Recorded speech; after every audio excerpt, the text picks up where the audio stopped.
Antisemitism, Anti-Capitalism, Community, Confusing, Reft and Light by Marcel Stoetzler.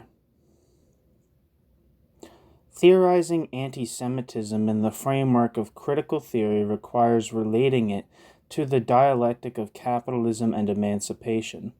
Capitalism, being a force that constructs as well as destroys, itself creates the conditions of, and the means for, overcoming capitalism, and this produces the space of ambiguity and confusion in which anti-Semitic forms of anti-capitalism emerge, some of which can appear to be, quote, left-wing. It is a, quote, it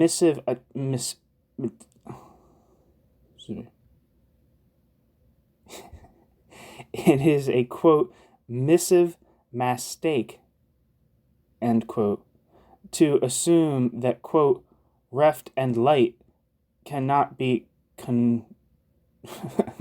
cannot be funcoused, end quote. Jandal, 1966. I don't know if this is going to be an ongoing thing, but if I pronounce things in a confused and, what sounds like a deliberately wrong fashion, that's because that's what the text is in the text. Strictly speaking, as the concept of, quote, the left, end quote, is customarily defined in terms of the ideas of liberté, égalité, fraternité, quote, left-wing anti-Semitism, end quote, is a contradiction in terms. Anti-Semitism clearly denies these ideas. More loosely speaking, though, not only is there, quote, anti-Semitism on the left, end quote, that is, anti-Semitic attitudes and behaviors by people who otherwise are committed leftists, but there is even a, quote, anti-Semitism of the left, end quote. That is, a form of anti-Semitism that is specific to the overall perspective of, quote, leftism, end quote, following from how, quote, the left, end quote, interprets, develops, and actualizes the classic trinomial of concepts that define it. Liberté, égalité, fraternité. My proposition is that this distinction could help in making critiques of, quote, left-wing anti-Semitism, end quote, more precise. In this chapter, I run through a number of arguments in an attempt thereby to clarify the concept. In the present period, quote, being on the left, end quote, is often equated with opposing capitalism. In 19th century Europe, when capitalism was a new phenomenon and conservatives were still in two minds concerning the revolutionizing new mode of production, few people would have made this equation so easily. Quote, being on the left, end quote, means being, quote, for emancipation, end quote, rather than merely being, quote, against capitalism, end quote.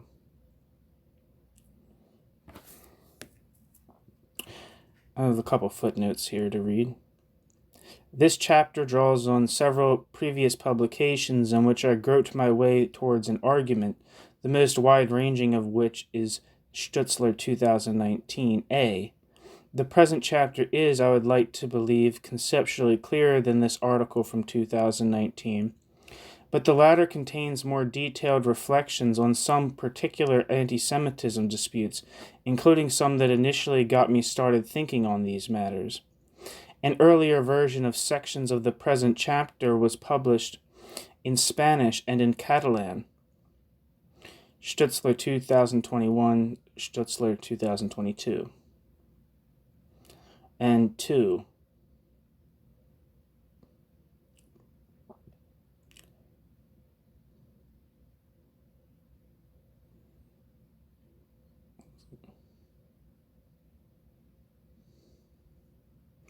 The quote where it says, it's a missive mistake to assume that reft and light cannot be funcoused, is from Jondel's famous poem Lichtung.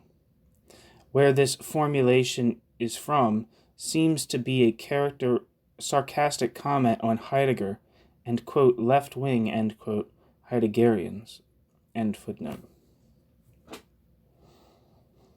Anti-capitalism is not an axiom or an a priori, but follows from the commitment to emancipation. The roots of some of the ideas of the left may be older than the capitalist mode of production, but the left as an actual movement or social force sprung from and grew with capitalism, and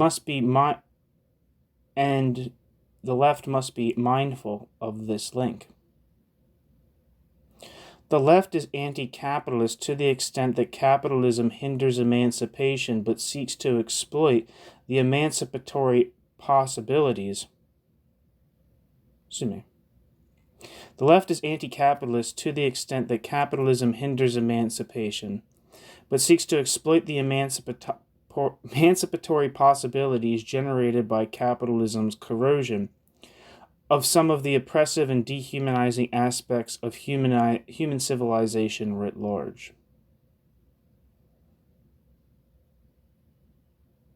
Footnote. I have developed this notion in a discussion of the concept of, quote, anti-imperialism, end quote, to which the present chapter is complementary. End footnote. In Dialectic of Enlightenment, Horkheimer and Adorno theorized the oppressiveness of this civilization in terms of the forward march of unreflective rationality, relentless productivism, and obsessive-compulsive labor. But there are other perspectives relevant to a dialectical critique of civilization, too. Feminists, most prominently, have theorized the same civilization under the name of patriarchy. Political ecologists have developed arguments that in many ways echo those of Dialectic of Enlightenment. The capitalist mode of production has helpfully corroded some aspects of the sex-gender-sexuality matrix of domination, as well as the traditional racism of caste societies, to name two examples, but restabilized and reconstituted them in capitalist form. This is the inconclusive and confusing situation humanity now finds itself in. Today, only few people oppose the capitalist mode of production as such, although very many oppose some particular version of it, such as, quote, neoliberalism. Nevertheless, there are some on the right as well as on the left who claim the epithet of, quote, anti-capitalist, end quote, usually without making explicit what they mean by it. This chapter reflects on the meaning of the concepts, quote, left-wing and, quote, right-wing, relating them to what is commonly called, quote, the ideas of the French Revolution, end quote, and in this framework examines the distinctions between the three principal types of modern anti-Semitism, left-wing, right-wing, and, quote, conservative revolutionary, end quote.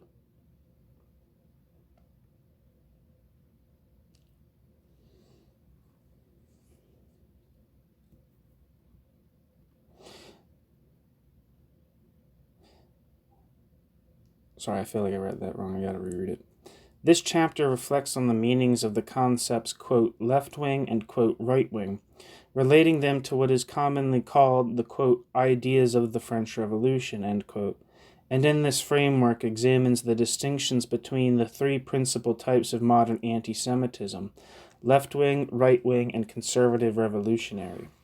The chapter then zooms in on two elements that played a part in recent scandals concerning leftists who accommodated, hosted, and celebrated ultra-conservative anti-Semites. I suggest that a poorly understood longing for and myopia about, quote, community, end quote, is a key driver in such constellations. One of my contentions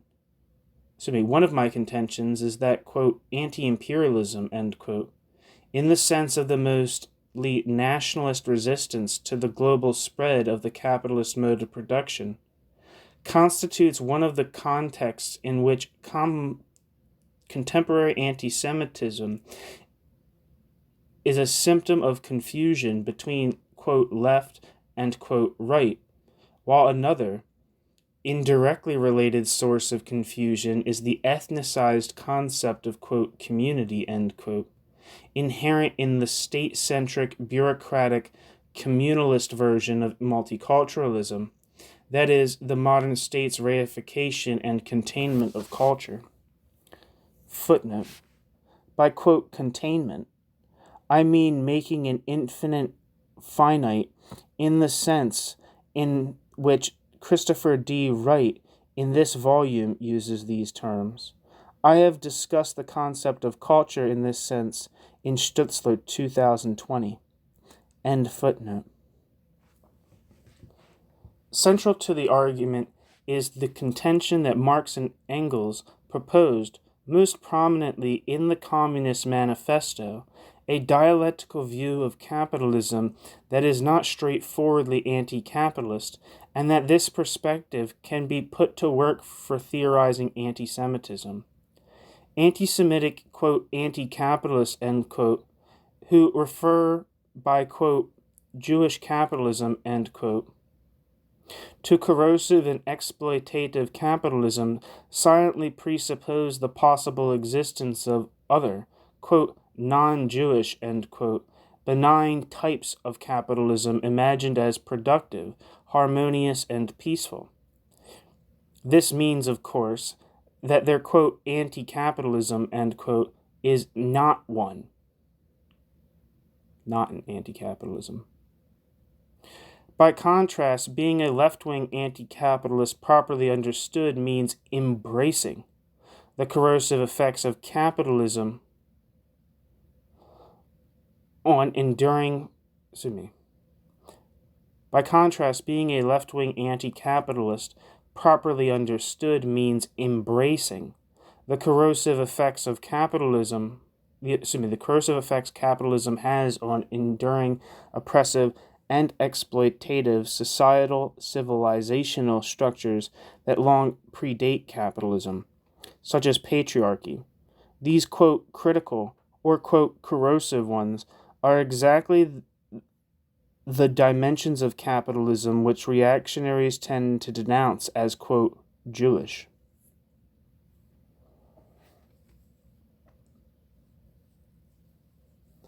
The concepts of, quote, left and, quote, right.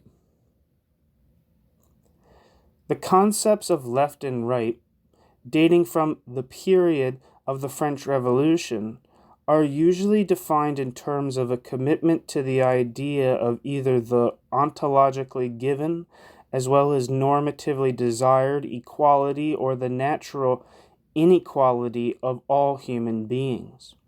Beyond that, though, the notion of the, quote, left resonates with liberté and fraternité in addition to égalité. The more traditional definition references the entire trinomial phrase and therewith includes liberalism in the concept of the, quote, left. A simplified definition, by contrast, was proposed by Norberto Bobbio, who equates, quote, leftism with egalitarianism only, to the effect that, quote, classical liberalism is out. As for him, liberty as such is not a, quote, left-wing, end quote, value, whereas, quote, social liberalism, end quote, is included.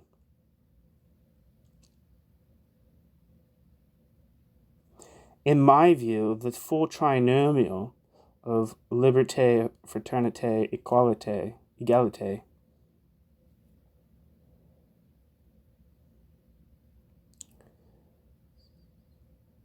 is more in keeping with the actual usage of the concept also in the present.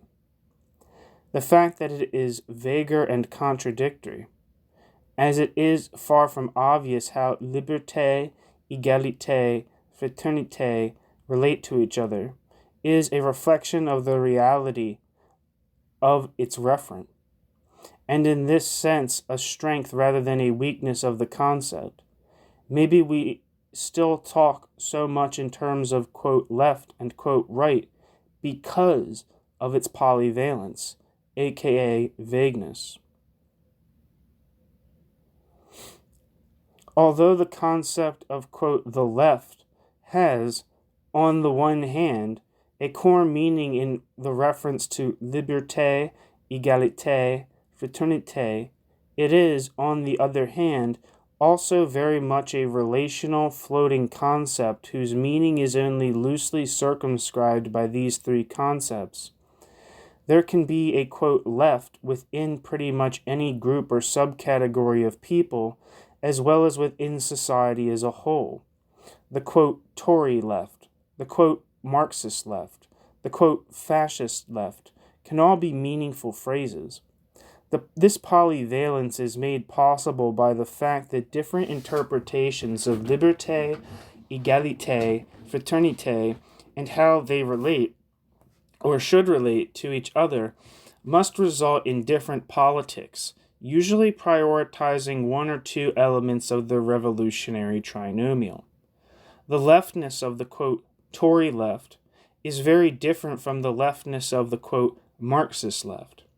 If the Marxist left is the anti-Bolshevik, anti-authoritarian left that critiques or rejects the organizational form of the centralized party along with the capitalist mode of production and the modern bureaucratic state, consistent with the trinomial of liberté, égalité, fraternité, the former seems almost exactly the opposite. The Tory left seems almost exactly the opposite. Namely, advocacy of a more interventionist state that is meant to stabilize class hierarchy by improving the material situation of the lower orders. In 19th century Germany, quote, left liberal, end quote, denoted a free market, small state liberal, whereas a more socially conservative national liberal supporter of the monarchical Bismarckian welfare state would have been perceived as more right-wing, similar to what in the UK is called a, quote, one nation Tory, end quote, a phrase that seems to go back to Disraeli, the conservative modernizer. The, quote, fascist left, end quote, are those populist agitators who take literally the anti-capitalist pretensions of fascist ideology. The SA leader, Ernst Röhm, the Strassers, today's, quote, third positionist, end quote, fascists, such as the Italian MSI, Casa Pound, etc.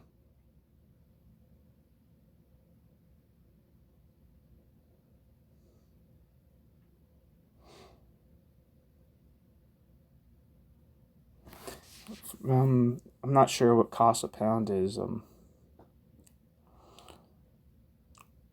I think Italian MSI means Italian social movement. Well, I'm not sure. They are fascists who pretend to fight for more class equality. As it were, the soldierly elite who, think they, fight the conservative liberal democratic establishment.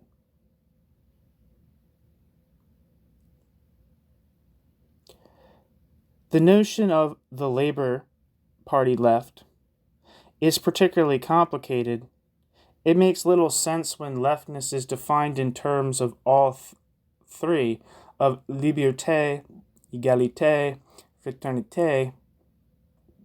Many of those considered to be on the left of the Labour Party are associated with supposedly progressive, quote, patriotic, end quote, nationalism and nation-state-centric politics of redistribution that might score high in terms of égalité and fraternité, assuming their policies work, but not so high, potentially very low, on liberté.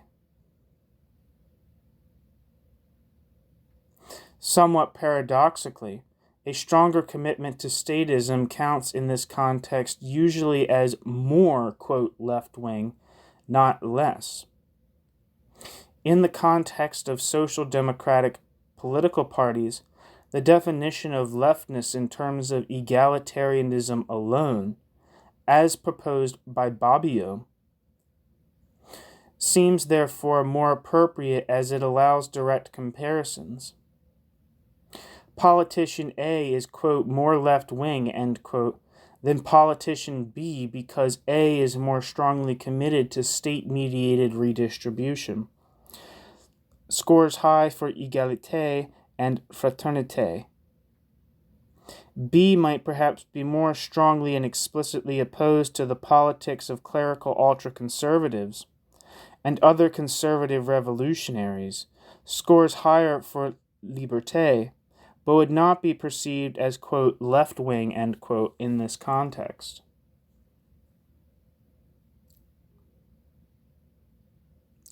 Bobbio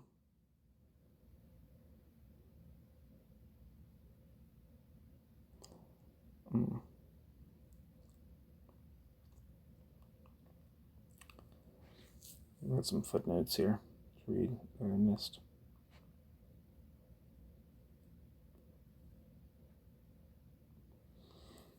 Footnote.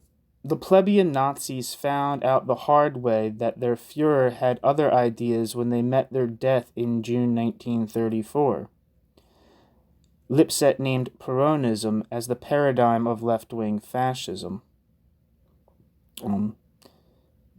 Death in June 1934, which is where the band Death in June, so-called neo-folk band, Death in June.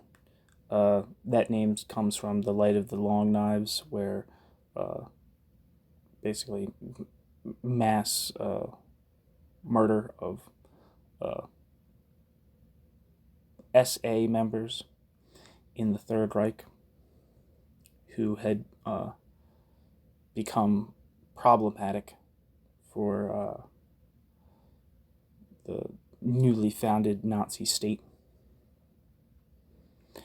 Footnote. Next footnote.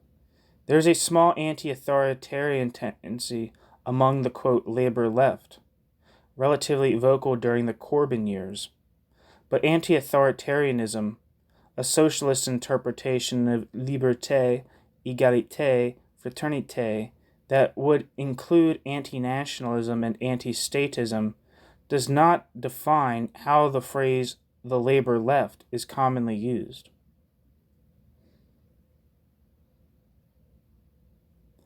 End footnote.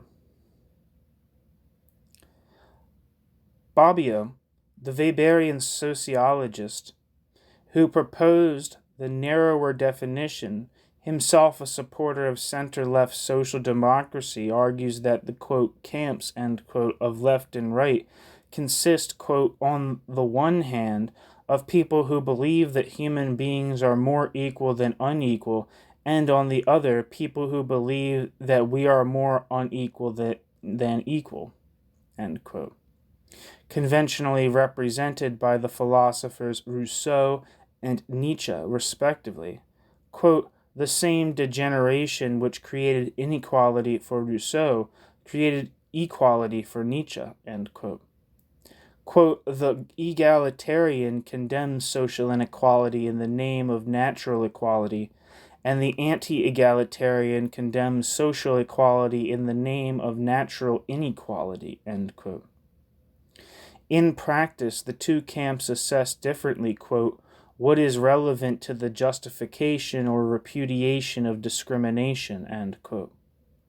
They produce arguments, quote, for and against the proposal that characteristics belonging to individuals within the group under consideration, ... constitute grounds for equal treatment, end quote. Quote, the egalitarian tends to play down the differences, the inegalitarian to overstate them, end quote. Footnote. Importantly, Bobbio defines egalitarians rather strictly as, quote, those who, while not ignoring the fact that people are both equal and unequal, believe that what they have in common has greater value in the formation of a good community, end quote. Those who deny difference or want to abolish difference are not egalitarians in the sense of Bobbio's definition. In his view, egalitarians simply say that certain, if not all, differences are irrelevant for the allocation of goods or rights.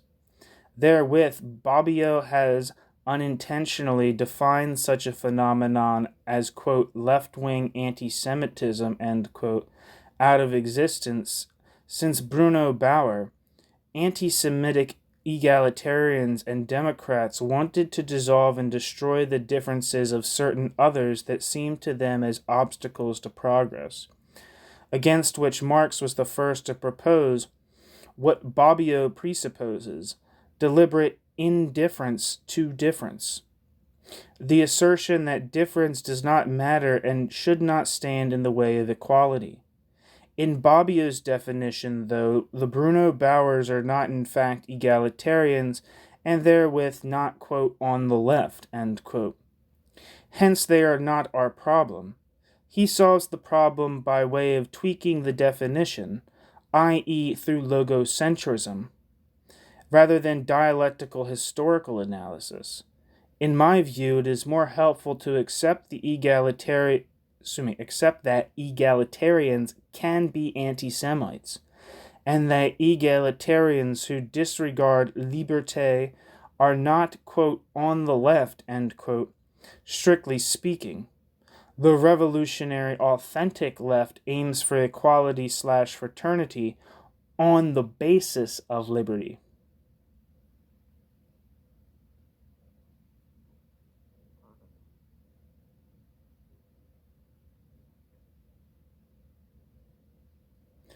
This is in fact the opposite of the conservative argument that egalitarianism is inherently, quote, totalitarian, end quote, i.e., incompatible with liberty. End footnote.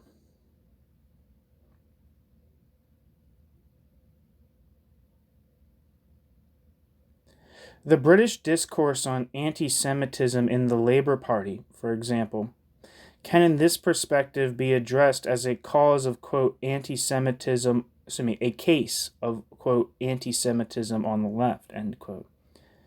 Only when the less complex definition of, quote, the left, end quote, is applied. It is about politicians who are concerned with egalitarian social reform rather than the encompassing revolutionary idea of emancipation in terms of the full trinomial of liberté, égalité, fraternité. They're intensely relaxed about capitalism, the state, and nationalism, as long as they are hoped to serve the societal redistribution of wealth.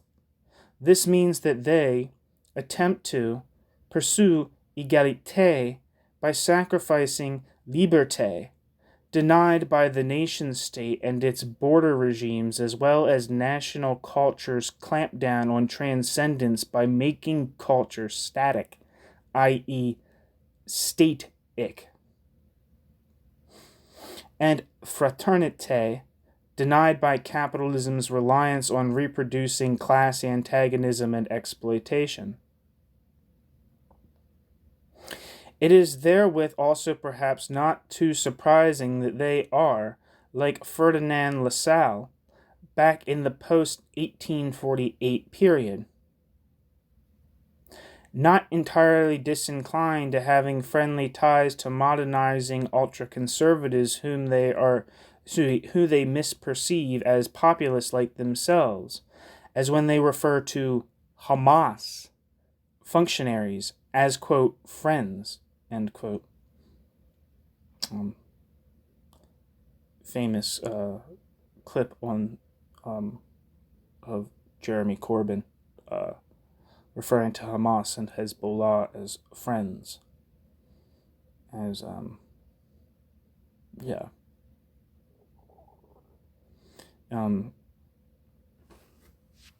There's a very good documentary, or a very interesting one at least. There's problems with it, but it's called Whitewash. Uh, it's it's about inquiry into anti-Semitism in the Labor Party. It's very good, but it's kind of hard to. Like a lot of this stuff, it's kind of hard to conceptualize.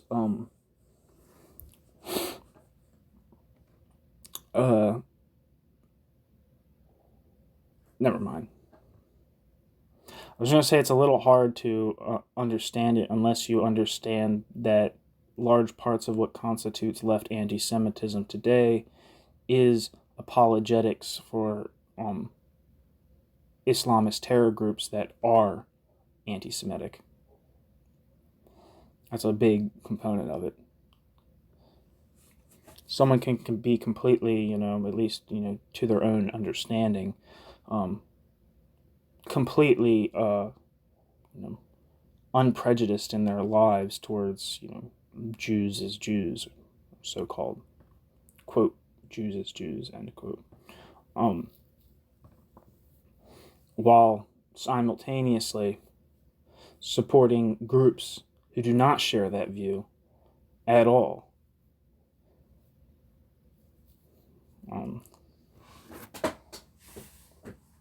Sorry, that's just a side note. But there's some footnotes. Footnote 1. Bolton and Pitts, that's Matthew Bolton and, Frederick Harry Pitts, I believe. Or is it Harry Frederick Pitts? I think it's Frederick Harry Pitts.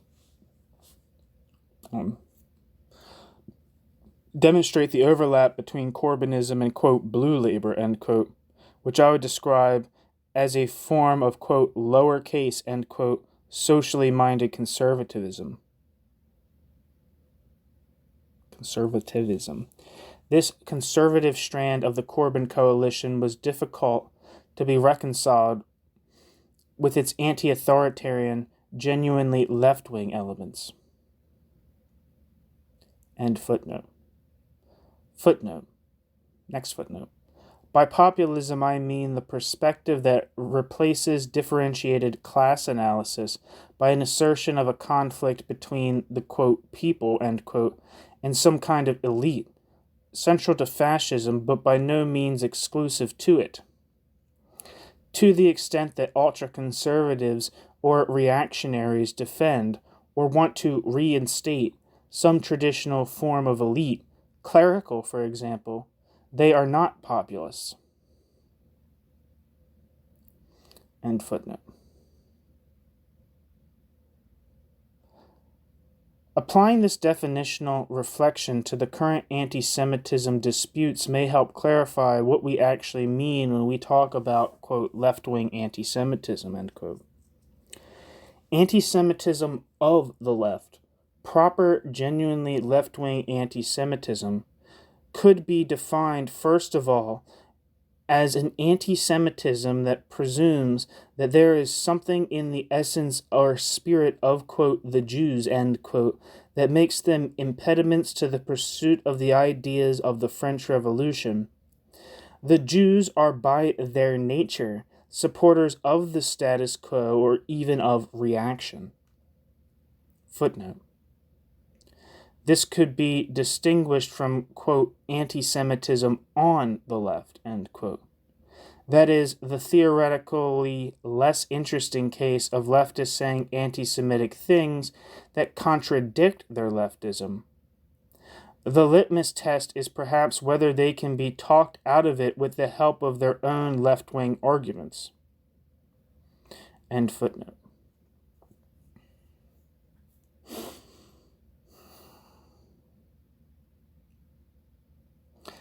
They are perceived to be against equality and liberty, let alone fraternity, an accusation that can be found frequently in pamphlets written by 19th century petty bourgeois anti-Semites of liberal, democratic, or socialist backgrounds.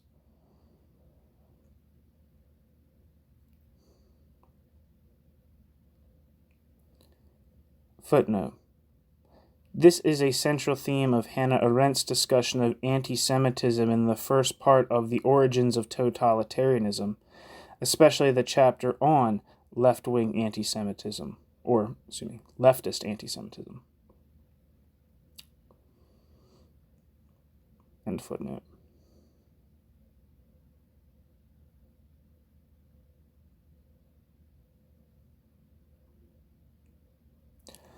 A second dimension of the anti-Semitism of the left consists of elements of anti-Semitism that follow from a mechanical, dogmatic, and undialectical interpretation of the ideas of liberté, égalité, fraternité that turns them against difference. A left that misreads its own ideals thereby becomes their enemy. Adorno reacted to this form of anti-Semitism with his famous reference to, quote, the state of things, Zustand, where one can be different without fear, end quote, as the longed-for state of things, a state of equality that allows for and encourages difference. This points to a question that is central to critical theory. How can we articulate a defense of difference within the framework of a belief in equality? Within the Marxist canon, the first important treatment of this problem is Marx's own on the Jewish question. Reflections on how capitalist modernity creates, but also undermines equality and sameness, difference and identity, particularism and universalism, in their dialectical interplay can be found in contemporary discussions of race, class, sex, and gender, and others, all emancipatory social movements of the last century or so have reflected in different manners on the modern dialectic of difference and equality.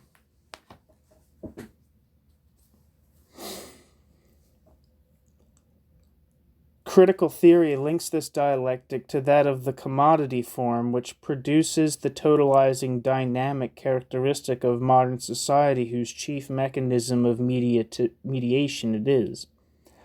The capitalist mode of production produces a schizophrenic reality of total mind-numbing ever-sameness based on antagonism, separation, and a bad infinity of particularisms. Similarly, albeit coming from a different theoretical background, Etienne Balibar gave expression to this in his formulation that racism is, quote, encore un universalisme, end quote, yet another form of universalism. Although racism professes to be a strong form of particularism and claims to defend difference, it is also a universalism, one of the signatures of the global order. As much as the concept of the, quote, universally human, end quote, cannot be defined except in terms of criteria which throw up boundary problems that destabilize the concept, as much racism is a universal social form in modern society, i.e., the world system. Racism produces communities by creating, together with sexism, quote, types of ideal humanity, end quote. That is, particular universalisms. Although it does so differently in every specific, quote, racial, end quote, context, it does so universally. Racism cannot therefore be fought by simply invoking universalism as such. The constitution of a new kind of universalism is required.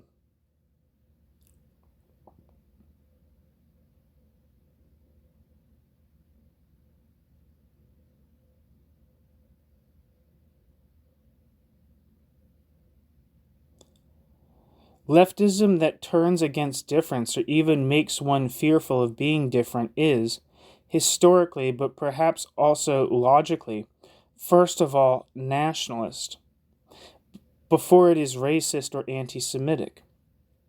Nationalism is difficult to chart in terms of left and right, but it is linked historically to the French Revolution and has been an aspect of most liberal democratic and socialist movements throughout the last 200 years.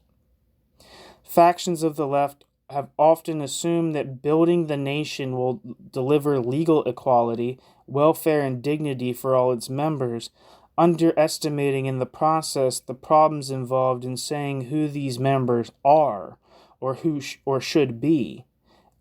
Any nationalism, however left-wing it may be, must at least sotto voce define who belongs and who does not belong to the nation, and therefore deserves its solidarity, and consequently relies on some set of mechanisms of exclusion.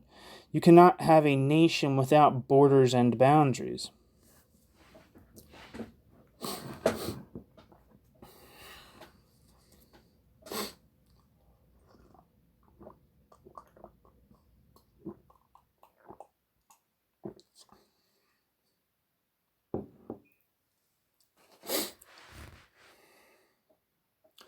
Historically speaking, nationalism first of all has been a project of the liberal, democratic, and socialist movements of the 19th century in their interplay with the becoming hegemonic of the capitalist mode of production. However, since the nation form has become the established predominant political form of capitalist society in the world system, a process that was more or less completed in the post-Second World War era of decolonization, it is in fact a conservative political form. Seen in this perspective, accordingly, the anti-Semitism of a nationalist is today a form of conservative right-wing anti-Semitism in spite of nationalism's liberal left-wing 19th century roots. This includes the kind of nationalist anti-Semitism that can be found in some anti-imperialist or post-colonial nationalisms. Nationalism has not, though, entirely changed its character in these different contexts.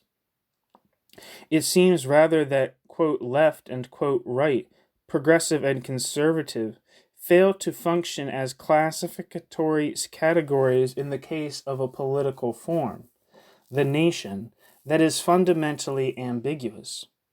The nation form stands, and always stood, for a conservative kind of progressiveness, circumscribed emancipation, equality by way of difference, unity through separation. Quote left and quote right are useful in this context only as dynamic, historical dialectical, not logical classificatory categories.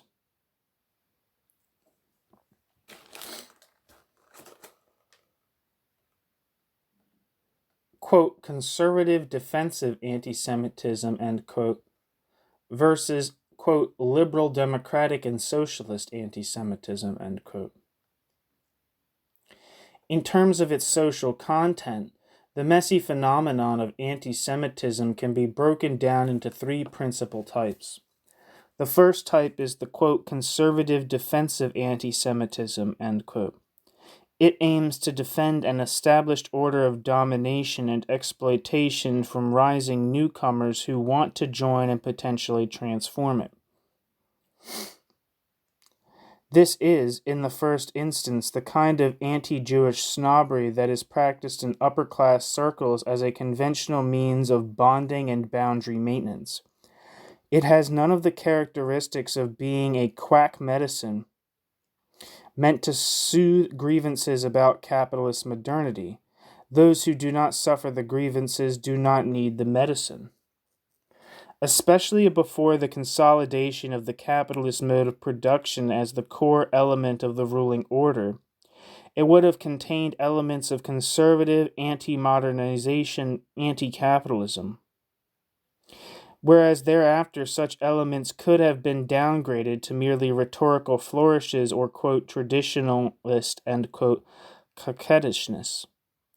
The ruling classes learned to take capitalism as much for a natural phenomenon as they have always thought patriarchy, aristocracy, Christianity, and the, quote, straight mind, end quote, were, and do not suffer from any paranoia about globalization or, quote, the Judaization, end quote, of society, threatening their, quote, cultural identity, end quote. They know too much about the actual workings of society to fall for any such nonsense.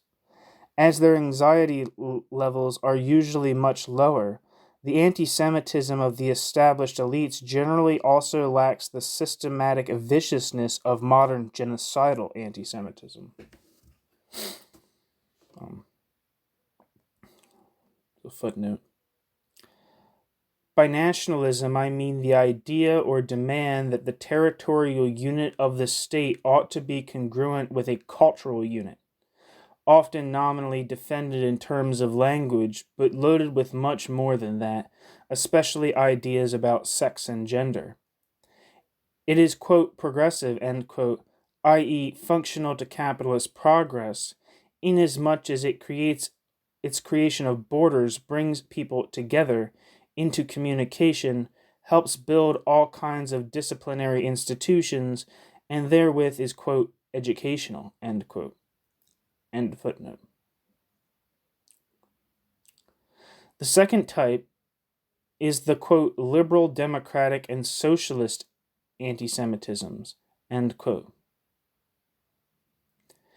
Dating from the 19th century, or else the anti-Semitism of, quote, the left, end quote, broadly conceived. More often than not, footnote.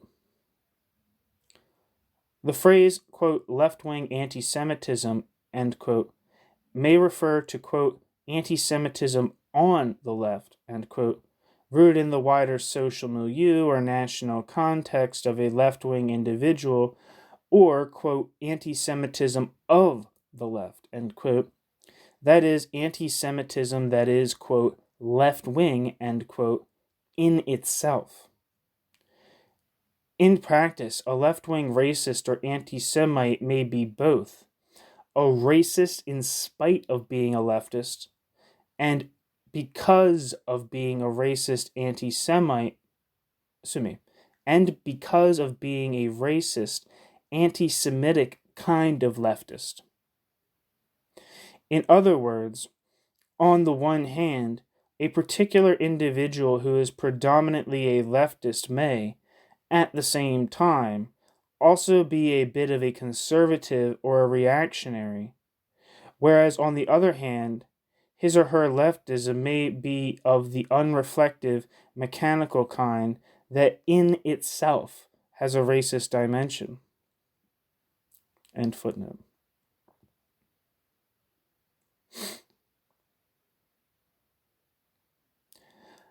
More often than not, those on the broad left believe that they have worked out which measures are necessary to institute a reconciled, reasonable, and humane society, but are also aware that existing society is and largely remains anything but reasonable and humane.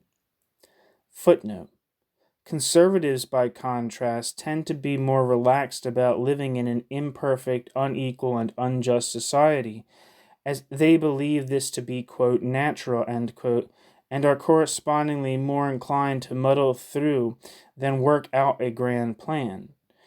In this specific sense, the, quote, postmodern, end quote, critique of, quote, grand narratives, end quote, was conservative, although it was simultaneously anti-metaphysical, like Comte, and hostile to the modernism of the Comtean project of bureaucratic positivist capitalist plan rationality. End footnote.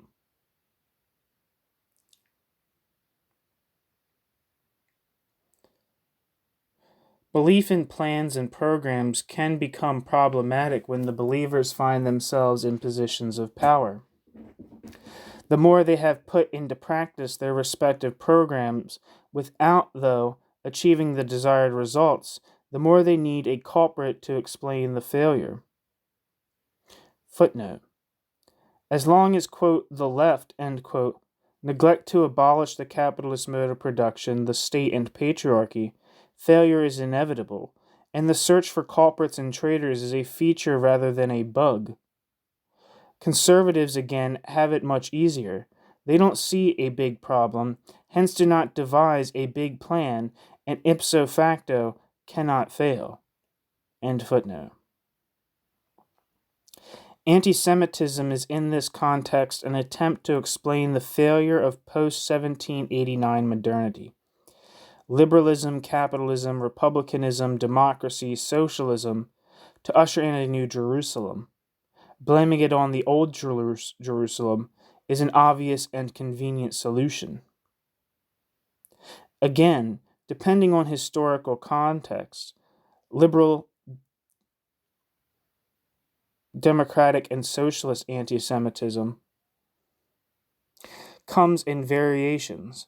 Left-wing anti-Semites denounce, quote, the Jews, end quote, either as allies of the old regime, a, quote, financial aristocracy, end quote, that props up a modern form of feudalism, or, once this becomes too obviously implausible, as representatives of the wrong kind of capitalist modernity, usurious, rapacious, anti-national, cosmopolitan, rootless, commercial, immoral, financial, Zionist, East Coast, and so on.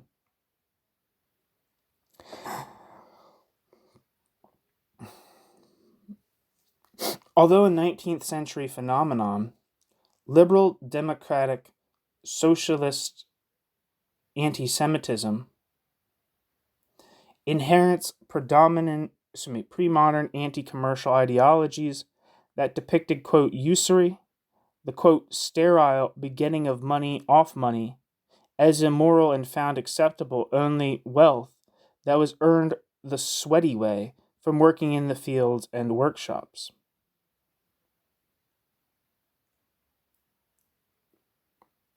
Footnote. Such agrarian ideology was classically expressed by Aristotle and Thomas Aquinas, but can be found earlier, for example, in the Torah, on the role of the notion of, quote, making people productive, end quote, for anti-Semitism. See Berman, 1973, end footnote. This, quote, producerist, end quote, kind of ideology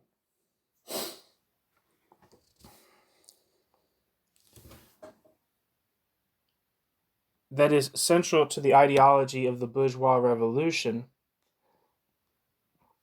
its manifesto being Sieyès' hugely influential pamphlet, What is the Third Estate? I'm going to look that up real quick. I don't want to pronounce that guy's name wrong anymore.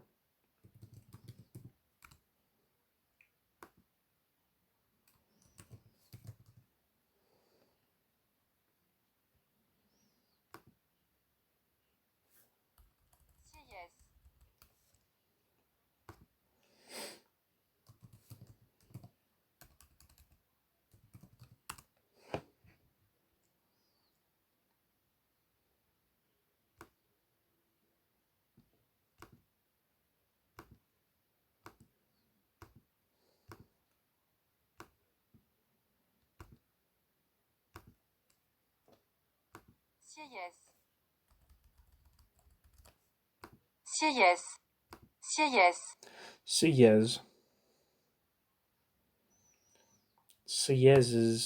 Where am I? This, quote, producerist, end quote, kind of ideology that is central to the ideology of the bourgeois revolution, its manifesto being Sieyès' hugely influential 1789 pamphlet, What is the Third Estate, is prone to turn anti-Semitic if and when circumstances and cultural traditions make it plausible. That is, when there is a cultural tradition that depicts Jews as money-grabbing non-producers. Footnote: socialist movements, ideologies, and regimes, in contradistinction to liberal ones, aim to govern in the name of society against a perceived preponderance of individualism. They are not typically opposed to capitalism, though, even when, in the name of, quote, state socialism, end quote, they eliminate the predominance of private ownership, as all or most other descriptors of the capitalist mode of production, including wage labor, societal mediation by money, commodity exchange, creation of societal wealth, mostly in the form of value, remain unchallenged. Liberalism, democracy, and socialism are historically closely related phenomena, often forming coalitions against common enemies such as feudalism in spite of their differences.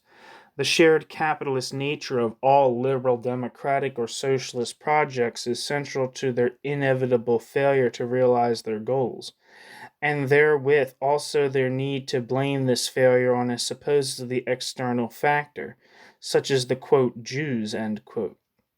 Furthermore, a fetishism of labor and productivity is common to most strands of, quote, the left, end quote, across the spectrum. I discuss Sayez's pamphlet, What is the Third Estate, and how its racialized producerism anticipated left-wing anti-Semitism in Stoetzler 2007. End footnote.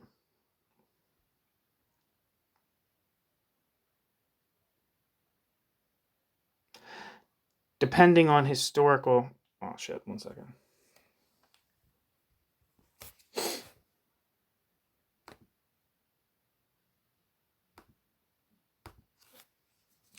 Depending on historical context, other population groups may be stereotyped this way and cast accordingly.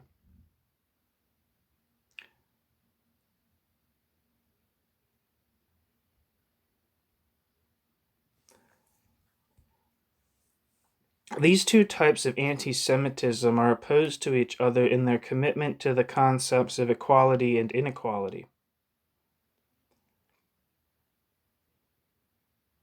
respectively. The right-wing type hates the Jews as equalizers and levelers, newcomers who destroy natural differences and hierarchies, caste or state systems, patriarchy, etc.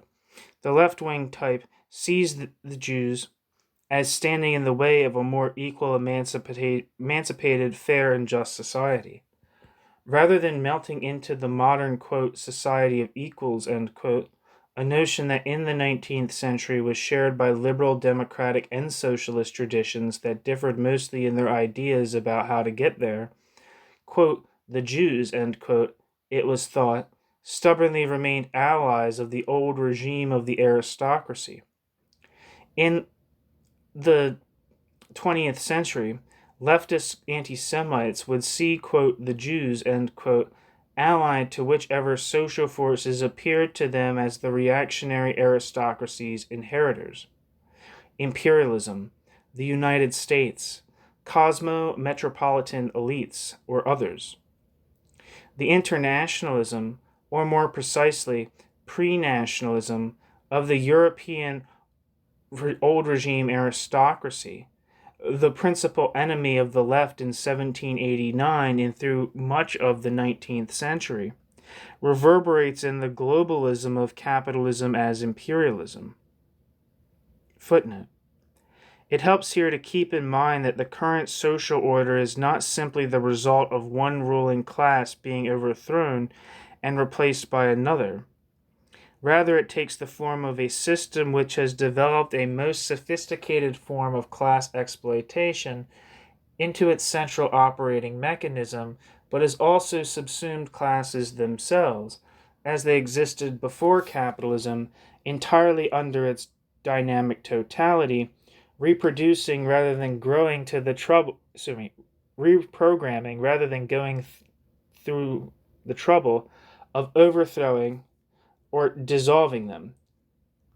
The aristocracy still exists in many countries, but it operates now according to the logic of the new regime.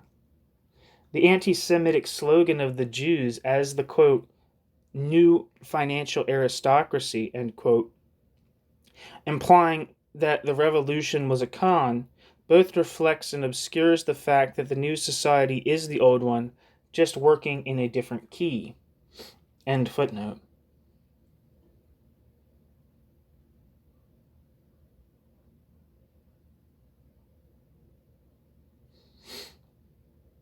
Sorry, I gotta find my place again.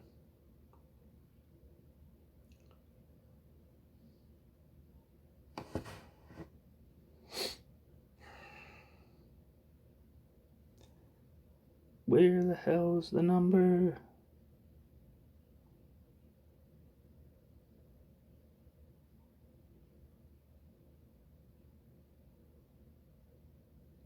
There we are. The internationalism, or more precisely pre-nationalism of the European old regime aristocracy, the principal enemy of the left in 1789 and through much of the 19th century, reverberates in the globalism of capitalism as imperialism. As long as liberals, Democrats, and socialists hope to achieve the goal of human emancipation through a nationalist kind of liberal or socialist democracy, quote, in one country, end quote, just as Sieyès had seen the revolution of 1789 embodied in, quote, La Nation, end quote, they are liable to perceive the nation-transcending aspects of capitalism, imperialism, and empire as the main obstacles to their efforts. Cue liberal, democratic, and socialist anti-Semitism, or whatever other racist scapegoatism is historically available. Beyond left and right, quote, conservative revolutionary anti-Semitism, end quote.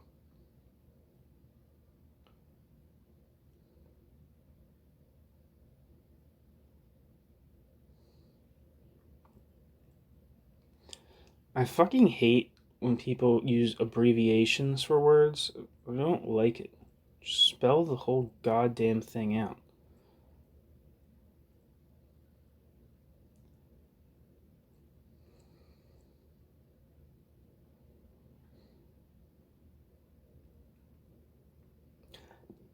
Conservative defensive anti-Semitism and liberal, democratic, and socialist anti-Semitism. The two principal 19th century forms of anti-Semitism produced discrimination, exclusion, and pogroms, depending on context. This distinguishes them from the third, most modern type that is much more consistently and dynamically violent and tends toward genocide. The anti-Semitism that is associated with conservative revolutionary ideology, which comes in a range of varieties from fascist plebeian to aristocratic clerical. Footnote. On the concept of conservative revolution, see the source materials in Kays, J., and Dimmenberg, 1994. Although Breuer rejects the concept, he, in 1990, gives a very good survey of what it means, including how nebulous it inevitably is. Analytical precision is not a natural characteristic even of the brightest minds of the far right. See also Jeffrey Herf, 1984. A different twist on Herf's, quote, reactionary modernism argument, end quote, closer to critical theory is by Rohkremer, 1999. See also Fall, Traugbeer, 1998, Bar On, 2011, Schlembach, 2013, and Cooper, 2008.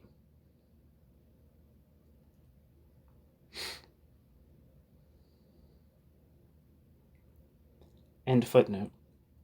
In conservative revolutionary anti-Semitism, ordinary resentment, envy, and sadivism have been translated into the quasi-metaphysical expectation that salvation of the world will come from the destruction of the Jews. Although ultra-conservative, it wants to restore, quote, natural hierarchy, end quote. It is also metapolitical, aiming to transcend the categories of, quote, left and, quote, right. Footnote. To my knowledge, the first author to point to the importance of fascist pseudo-anti-capitalism was Daniel Guérin, who discussed this already in 1936 in his book Fascism in Big Business. Daniel Guérin being a Trotskyist at this time, I believe, later becoming something like a anarchist communist or libertarian communist. Just a side point.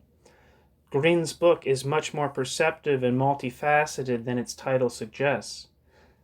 Yeah, that's actually funny that he says that, because that was kind of always thought. I was like, oh no, man, just kind of like, so that, like, one of the key, classic, or like one of the like crass explanations of fascism is that it's like the vanguard of certain segments of finance capital or some fucking shit like that. So when people are just kind of like reduce it to just kind of like, I don't know, some like kind of like big business corporate conspiracy or something like that, without taking into account the nationalism and anti-Semitism, particularly of Nazism. I'm like, come on. That's not what that whole project was exclusively about. Even if it obviously has a socio economic substratum to it that can be discussed in materialist terms, it's not reducible to that. So that's why I personally was always scared of Guérin's book. I was like, is that what it's like? But apparently, according to Marcel Stoetzler, it's not. Oh, sorry. Guérin's book is much more perceptive and multifaceted than its title suggests. In the chapter Fascist Demagogy, Anti-Capitalist Capitalism, he shows through a wide range of quoted sources how different sections of the fascist movement in Italy and National Socialism in Germany were differently serious about offering an anti-capitalism that was not one. The chapter contains a passage on anti-Semitism, some of which must have been added in one of the later editions, as he refers there to the, quote, most abominable genocide of all time, end quote. The 1973 English edition mentions that revisions were made in the 1965 edition, but does not indicate what they were. Guérin was a libertarian socialist, although at the time close to the Fourth International, and a key figure of the French gay liberation movement. Guérin traveled Germany from September 1932 to summer 1933 by bicycle and published quasi-ethnographic reports in French journals. It is interesting and depressing to note that one of these reports seems to have contained an expression of class-related, i.e. anti-bourgeois, anti-Jewish resentment that shows, quote, the social limitations, end quote, of, quote, Guérin's compassion, end quote. Saintine points out that Guérin, and then this is something in French that I'm not going to read. Okay, end of footnote.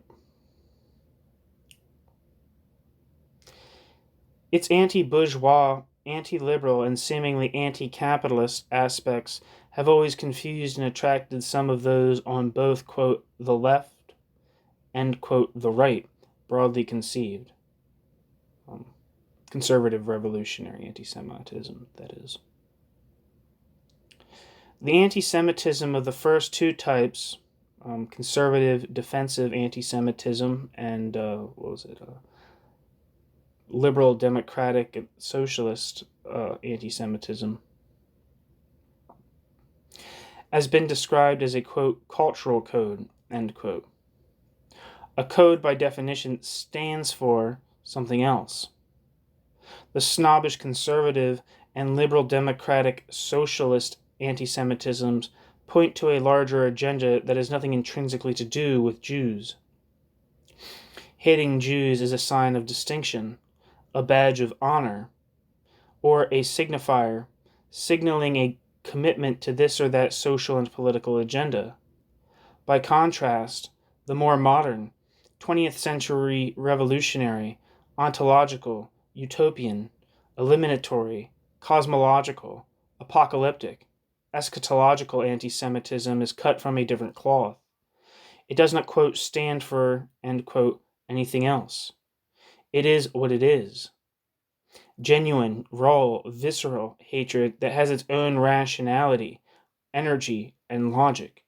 This third type of anti-Semitism, the far-right conservative revolutionary type, which is a key ingredient of fascist anti-Semitism, is more than just a more extreme version of the, quote, anti-Semitism as a cultural code, end quote. It is a phenomenon of its own kind. Footnote.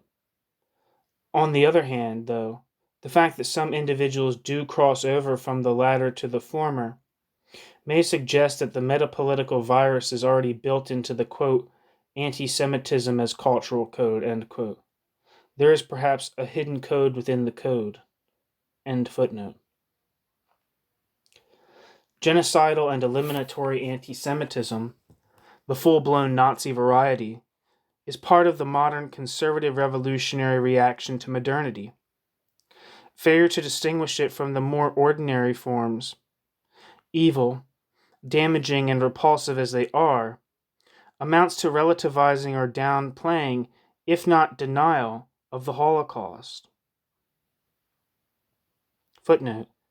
The German term Verharmlosung is pertinent here, quote, making it appear to be rather harmless, end quote.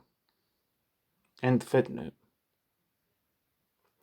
Although it is tempting to do so, one must not transfer the opprobrium that belongs to the Holocaust to descriptions of the casual stupidities of everyday forms of anti-Semitism.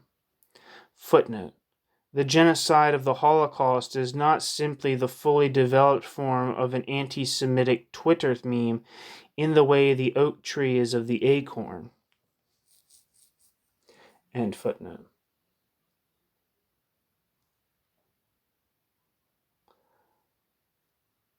End footnote. Vulgar, garden variety anti-Semites do sometimes turn into fascist anti-Semites, but it is at least equally problematic that the widely shared, socially accepted, non-fascist forms of anti-Semitism protect fascist anti-Semites from detection. The widespread habit of equating conservative, defensive anti-Semitism and liberal, democratic, and socialist anti-Semitism with conservative, revolutionary anti-Semitism gave Hitler cover. For far too long, too few people took Hitlerite anti-Semitism for more than the kind that was familiar to everybody as a, quote, cultural code, end quote. It was therefore not taken literally. Likewise, today, heavily armed apocalyptic anti-Semites will find it the easier to hide the more the internet teems with casual, complacent, and unthinking cultural resentment anti-Semites left, right, and center. The latter needs to be challenged and confronted not so much because they are all future Hitlers, but because the future Hitlers can hide in the smoke and confusion they create.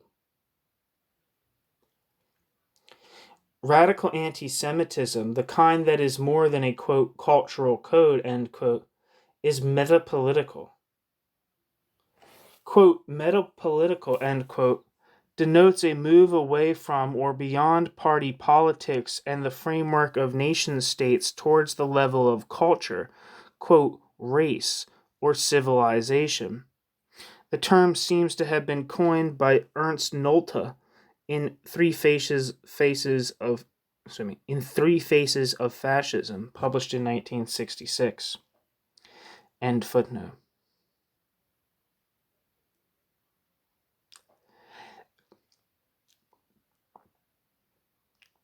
Radical anti-Semitism's principal strength and attraction lie in its being beyond ordinary politics.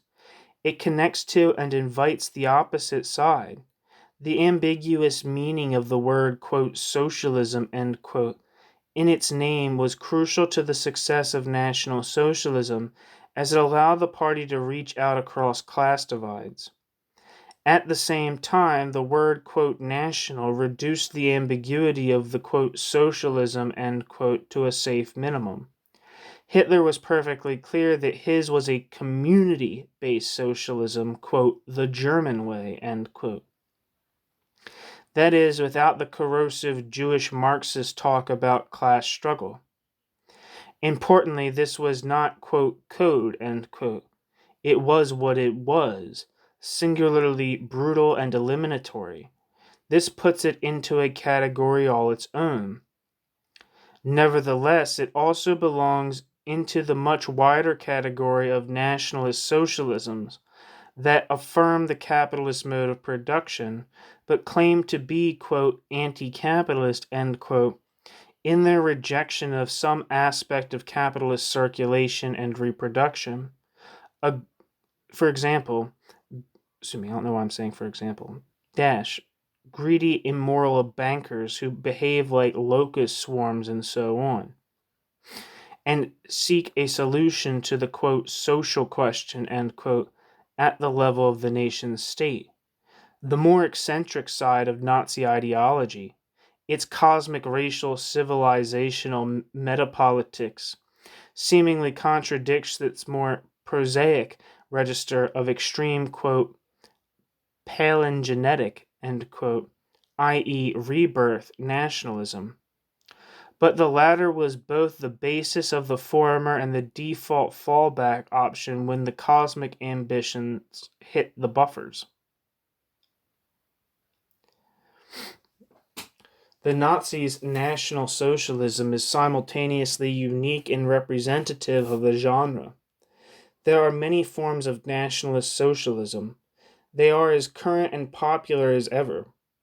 They are by nature receptive to anti-Semitism if and when the cultural historical context makes, quote, the Jews, end quote, plausible victims whose destruction can be presented as being in the service of national regeneration or liberation. Footnote: the historical cultural context that makes modern anti-Semitism plausible and likely to occur in the type of situation described is roughly what Nierenberg, 2013, described in Anti-Judaism. The entire, quote, Western, end quote, i.e. Christian Islamic civilization, whose intellectuals construct Judaism as a negative foil for reflecting on itself. End footnote.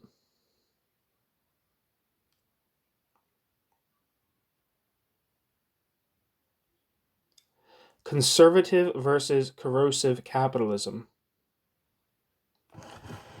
Although anti-Semitism is not mentioned in it, I would like to argue that the most important text for understanding modern anti-Semitism is Marx and Engels' Communist Manifesto.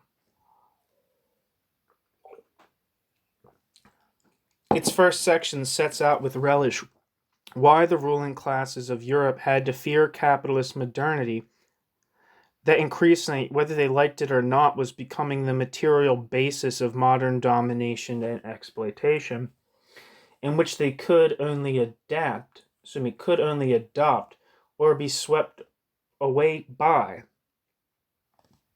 The bourgeoisie, by which they actually meant the capitalist, as Engels later clarified in a footnote, destroyed all ideas of, quote, natural, end quote, superiority or hierarchy, all sentimental illusions and prejudices, including religion, family, patrimonialism, parochialism, and nationality, Rational, egotistic, centralizing, state-building, but cosmopolitan capitalism seems to signal here the end of ideology as new illusions are outdated before those illusions can even, quote, ossify, end quote.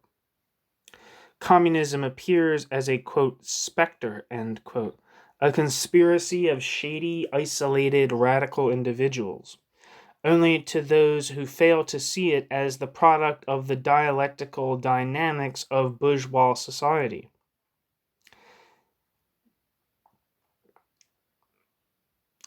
Behind the alleged uncanniness of communism stood the Jekyll and Hyde character of capitalism itself, that not only has destroyed the old regime, but also has produced, in the proletariat whose humanity it negates, its own imminent negation.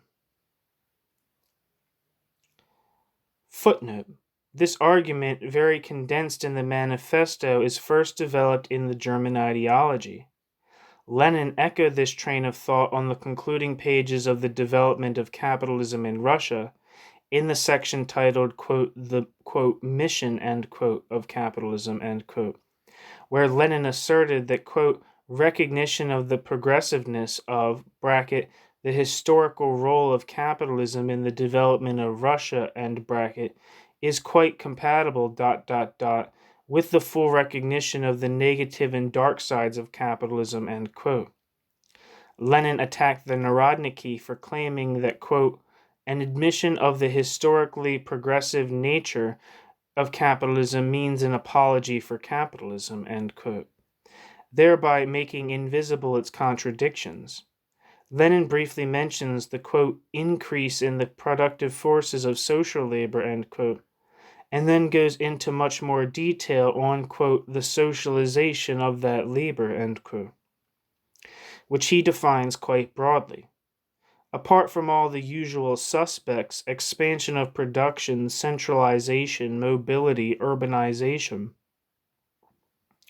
he also mentions that, quote, capitalism eliminates the forms of personal dependence that constituted an inalienable component of preceding systems of economy, end quote, naming, quote, patriarchalism, end quote, in particular. That, quote, capitalist society increases the population's need for association, end quote, and affects a, quote, change in the mentality of the population, end quote. Lenin.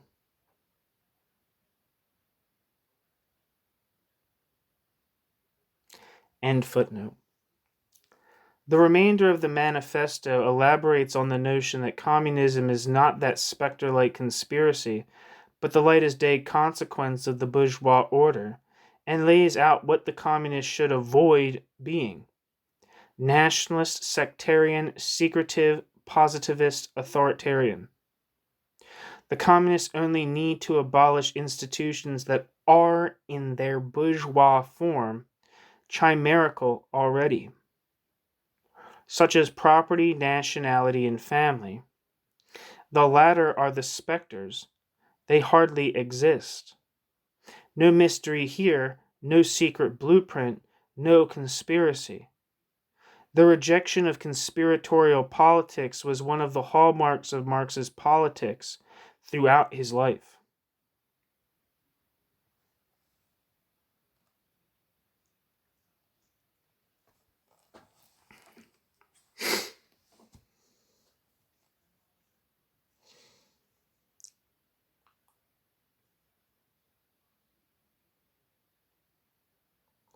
Understanding the dialectic of capitalist civilization itself and the dialectical dependency of the communist movement on capitalist modernity requires dialectical thinking, which probably springs from an individual's strongly felt experience of non-identity.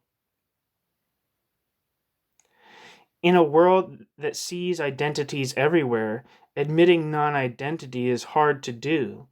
Those condemned to possess a straight mind, identical to themselves, smug, happy, undisturbed, well-balanced, integrated subjects, are likely to find ways of thinking about the contradictory realities of our civilization that will de-dialecticize and obscure them. To recognize the self-destructive dynamics of the capitalist mode of production as the engine on which rests our hope of overcoming capitalism is perhaps the hardest thing to think. It is easier to think either of ourselves as, quote, the other, end quote, of capitalism that will confront and defeat it. Say David, quote, life world, end quote, fighting Goliath, quote, system, end quote.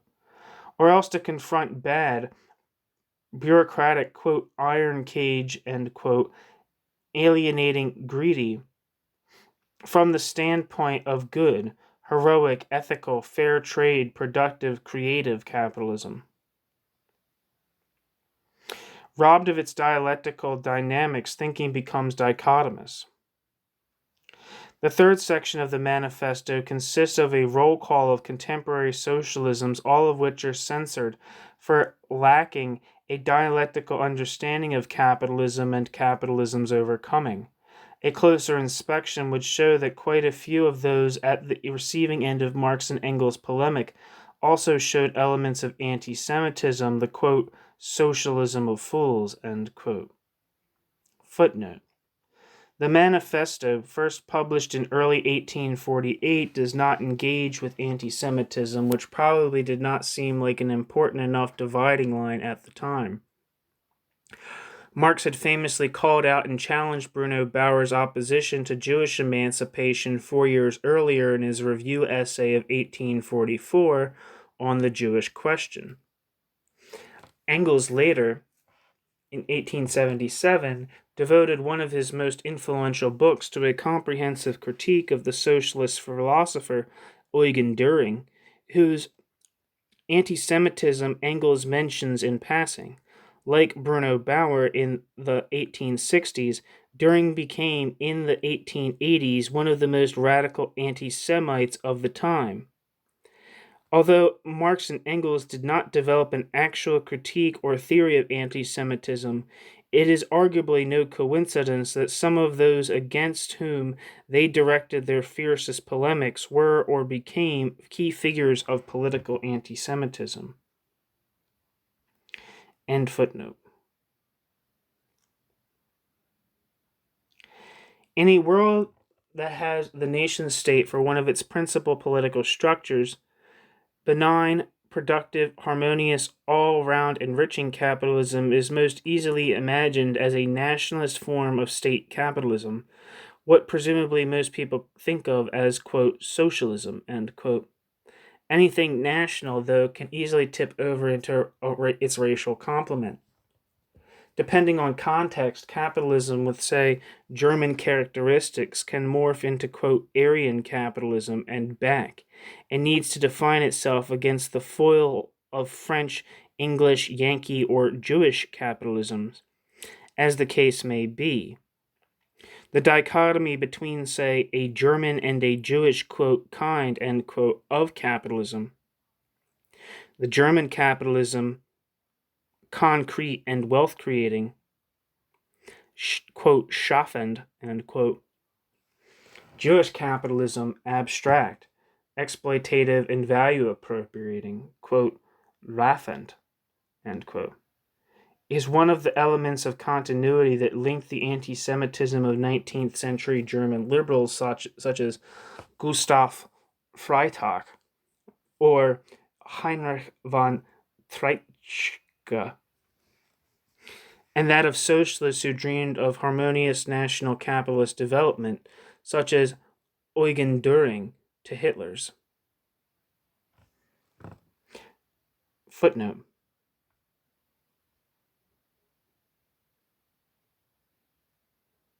On this, see Oettinger and Stoetzler, 2013. End footnote.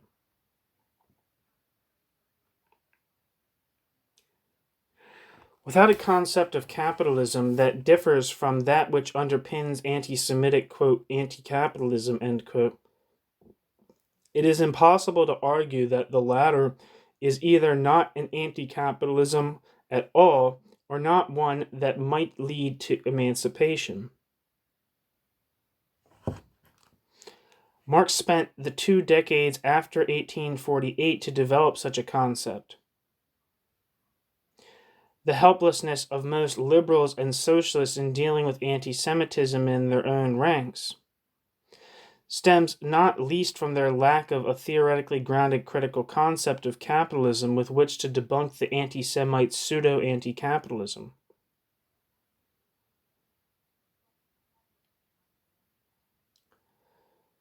State, nation, world system. Nationalism, in any of its many varieties, from social democratic republican patriotism to fascist national socialism, is, in the realms of politics and culture, the signature of the attempt to create non-coercive capitalism, capitalism minus capitalism's built-in contradictions and tensions that contain the potential of its self-transcendence. Capitalism of a calm complexion, anodyne, undisturbed by struggle, discreetly self-perpetuating, non-partisan, anti- or meta-political. As the medicine does not, in fact, work like that, the dosage tends to be steadily increased, and the analgesic becomes a universal fire starter. When nationalism, on the one hand, is meant merely to stabilize civilization by showing women, gays, the dangerous classes, foreigners, and others their places, on the other hand, it becomes in fascism and imperialism a threat to civilization's very existence.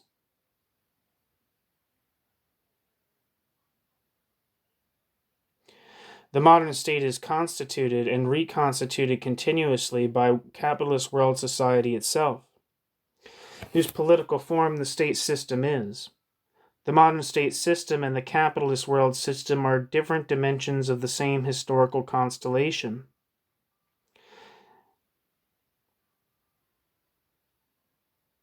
The distinction between the system of nation states and the capitalist world system is merely a distinction within a dynamic totality.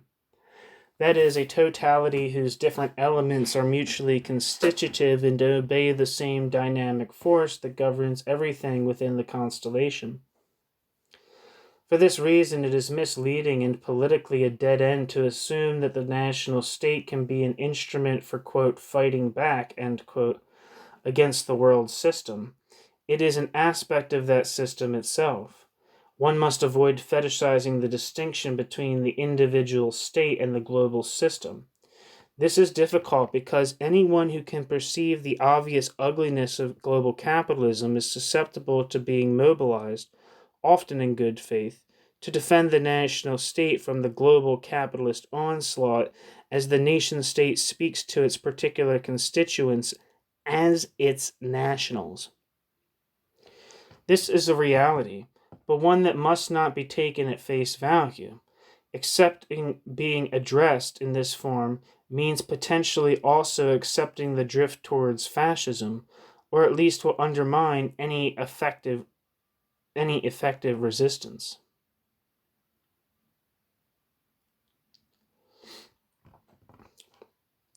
The strategy of turning the capitalist nation state into a rampart against capitalism, of making national community overcome capitalist society, is fundamentally and logically impossible, but its futility can be masked by making the effort ever more virile and martial. The strong believer in the nation's ability to defend state and society from the ugly sides of capitalist modernity will be tempted to blame the inevitable failure of the project on the feebleness of milk toast liberal MILK. What the fuck does that mean? I'll look it up.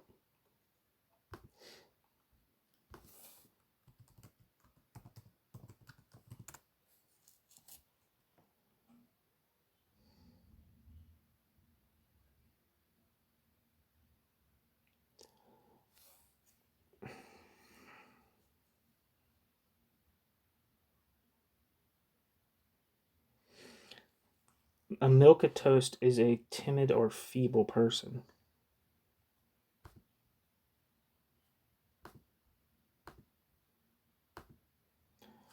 Let me repeat that. A strong believer in the nation's ability to defend state and society from the ugly sides of capitalist modernity will be tempted to blame the inevitable failure of the project on the feebleness of the milquetoast liberal civic nationalism whose politics are not undergirded by cultural, ethnic, religious, racial claims of identity. Failure will make the liberal nationalist or social democrat either retreat or give in to more robust and muscular, ultimately violent and paranoid nationalism.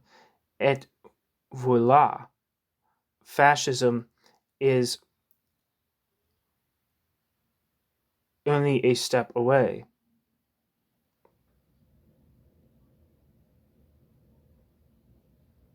Voilà. That's probably how you say that. Footnote.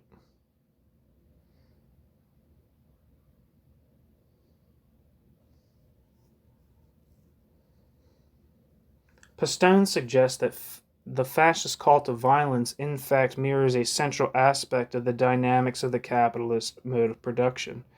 Quote, an irony involved in this, quote, radical, end quote, stance in the idea of violence as creative, cleansing, and revolutionary is that it expresses and affirms a central characteristic of capitalism. Its ceaseless revolutionizing of the world through waves of destruction that allow for creation and further expansion. Like the liberal notion of the rational actor, the existentialist and anarchist notions of self-constitution of personhood through violence entail a projection onto the individual of that which characterizes corporate entities in capitalism, end quote.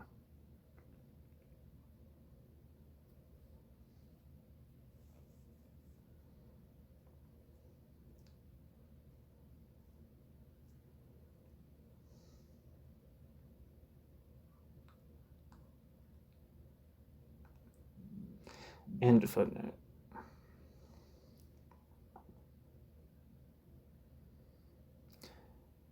Quote, we are on this together, end quote, becomes Volksgemeinschaft, when empty coffers demand clarification as to who belongs to the, quote, we, end quote, and who does not. Unfortunately, the muscular nationalists in their delusion have a point. Civic nationalism is ill-prepared on its own terms to survive the fascist onslaught. In the current situation, many of the world's largest countries are governed by authoritarian nationalists, while liberals and Democrats generally fail to propose exciting new policies on the back of which they could defend the existing order from the proto-fascist surge. Furthermore, where they are still in control of the state, they try to demobilize those who look and fight for a non-fascist alternative. They tend to find this quite an easy task. As critical theorists suggested already in the early 1930s, the authoritarian and nationalist Communist Party of the Weimar period was designed to fail, as it had produced and reinforced an authoritarian personality structure in its members that prevented many from resisting fascism. The same is true, more or less, of any modern political party.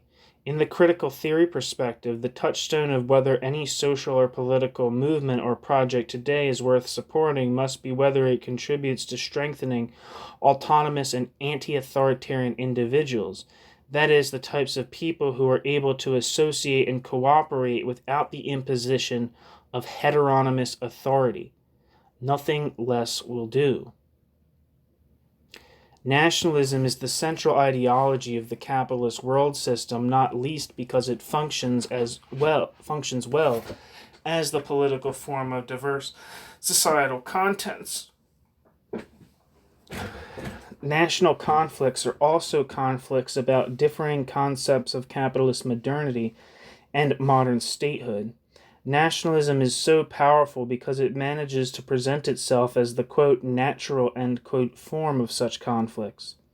It naturalizes any social conflict by making it appear national.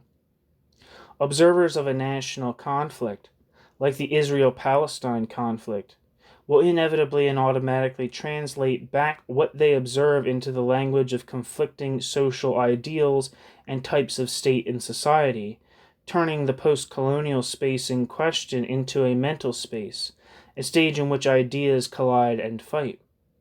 In the process, outside observers may, for example, project latent anti-Semitic ideology onto the conflict in Israel-Palestine that would not impact their analysis of any other similar conflict. Those in, quote, the West, end quote, brought up in a Christian-ish environment must, for example, take into account the real possibility that their judgments may be influenced by a kind of unacknowledged, quote, morality play, end quote. The, quote, Jewish state, end quote, may well trigger subconsciously held images of heartless, quote, Jewish modernity, end quote, and greedy, quote, Jewish capitalism, end quote, that must conflict with the warm as blood, community-minded, non-greedy, hard-working capitalism of genuine, quote, organic, end quote, nations.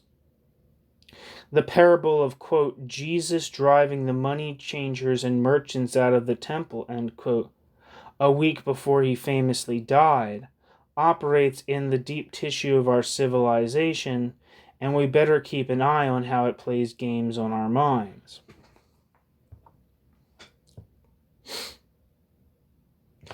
Anti-Semitism is selective and also rather flexible as to which aspects of the complex contradictory phenomenon that is capitalist modernity it finds undesirable.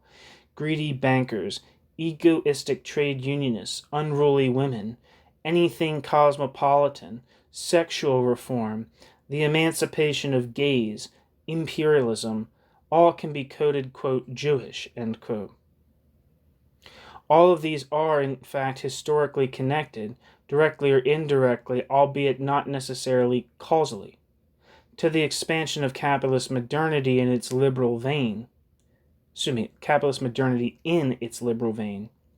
They can therefore, in the mind of the anti-Semite, appear as so many different effects of the same Jewish machinations. The structure of anti-Semitic ideology does not require logical consistency. In the Protocols of the Elders of Zion, the Jews are supposed to promote liberal capitalism as well as social democracy only in the service of a global uber-Bonapartist dictatorship. The former are merely strategic gambits. The anti-Semitic authors of the Protocols did not assume anyone, not even the Jews, would promote liberalism and/or socialism in good faith.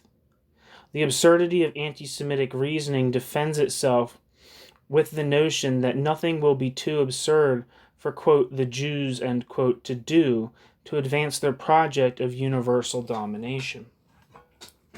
Get some water real quick.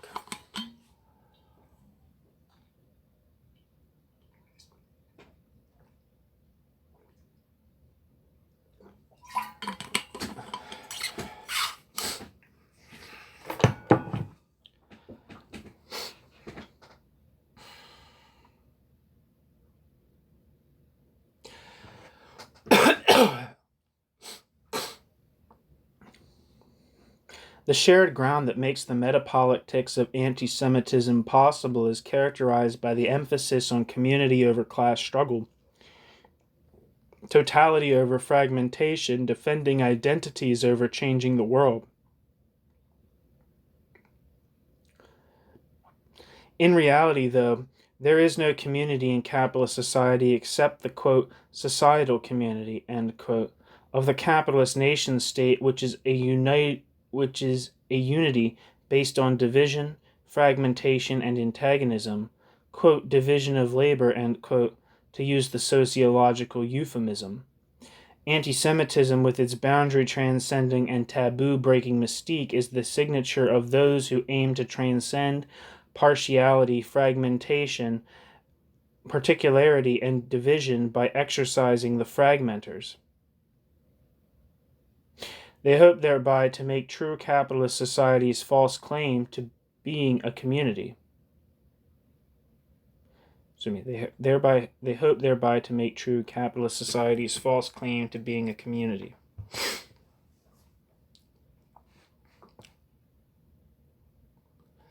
The notion that there are good and bad capitalisms is mirrored by the notion that there are good and bad nationalisms.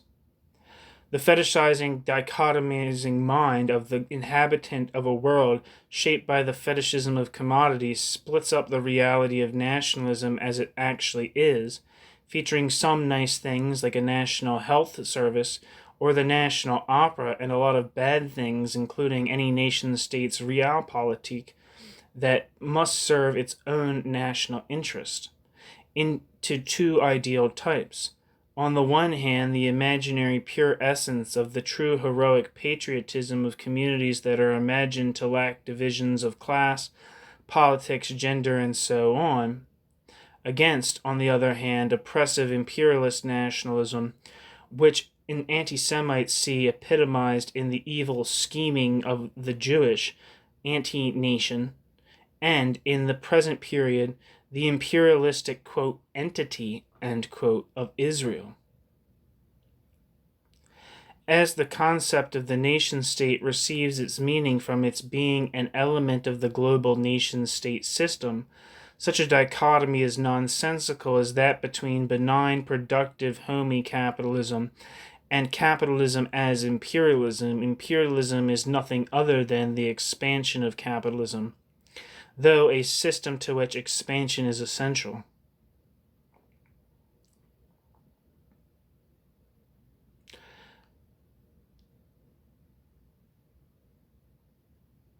No apparently national conflict is just that.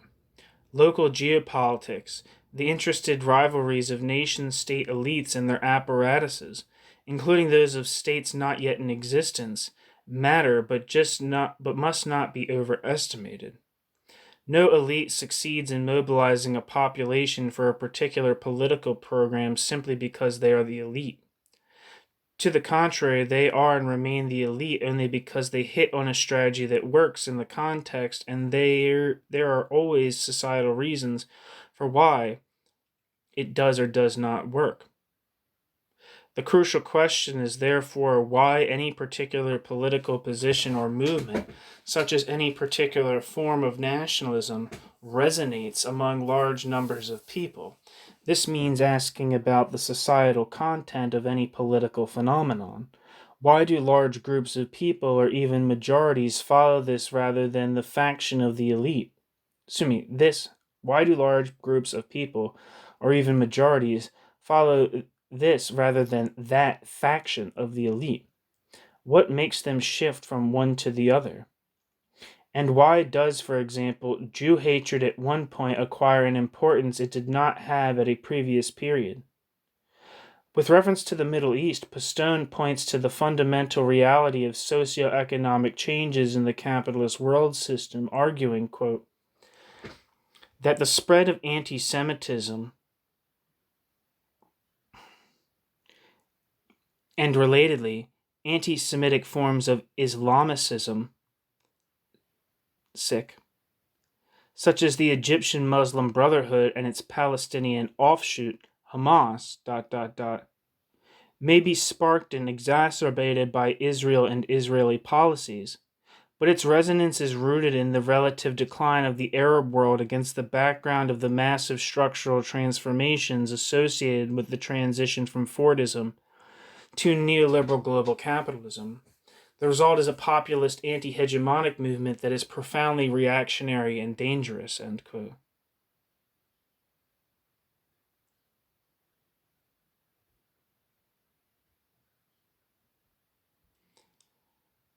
Footnote.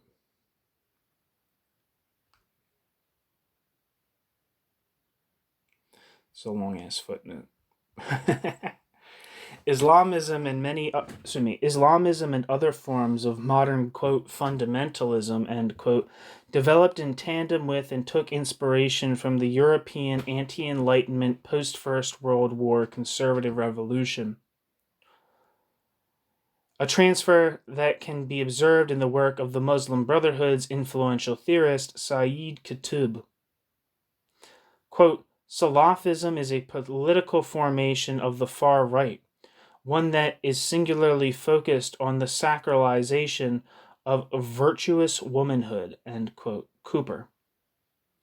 Khatub understands capitalism as the expression of excessive, unregulated desire.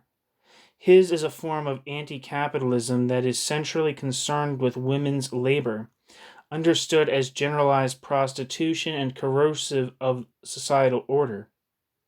Cooper argues that Khatub translates the concerns of the conservative revolution from the Christian idiom to an Islamic one. The Islamist vision is therefore, as Cooper states, quote, in perfect alignment with the political transformations of the British and U.S. neoliberal state over the last decades, which has progressively sought to outsource social service provision to the faith-based initiative, end quote. The connection between the German, French, Italian tradition of conservative revolution and Islamism has been made by a variety of authors, including Al-Azmeh, 1991, 2009, Camilla Bassi, 2010, Bott, 2006-2014, Cooper, 2008-2013, Halliday, 2007. On the concept of fundamentalism, see Cowden and Segal, 2017, Zubaydah, 2011, McDonald, 2014, and Women Living Under Muslim Law, 2005. Khatub's text, Our Struggle with the Jews, a key source of Islamist anti-Semitism first published in or around 1951, but disseminated widely and only in the 1970s, is contained in Nettler, 1987. Other source texts are included in Oyben and Zaman, 2009. Al-Azm, 1993, argues that the concept of, quote, fundamentalism, end quote, which stems from the context of Christianity, is valid also in the context of Islam, because all forms of, quote, fundamentalism, end quote, are responses to the same global societal transformations, irrespective of which particular cultural or national context they are articulated in. Furthermore, in the case of Judaism, Christianity, and Islam, these contexts themselves are, in fact, much less different from one another than their, quote, fundamentalist, end quote, proponents may claim. The claim that there are, quote, civilizations, end quote, so fundamentally different that they are bound to, quote, clash, end quote, is itself fundamentalist. Al-Azmeh, 2009, discussed a wide range of points of contact between Islamism and modern European anti-Enlightenment and Romantic thought, partly in terms of direct influences, partly in terms of shared origins in early modern and Enlightenment thought and its contradictions.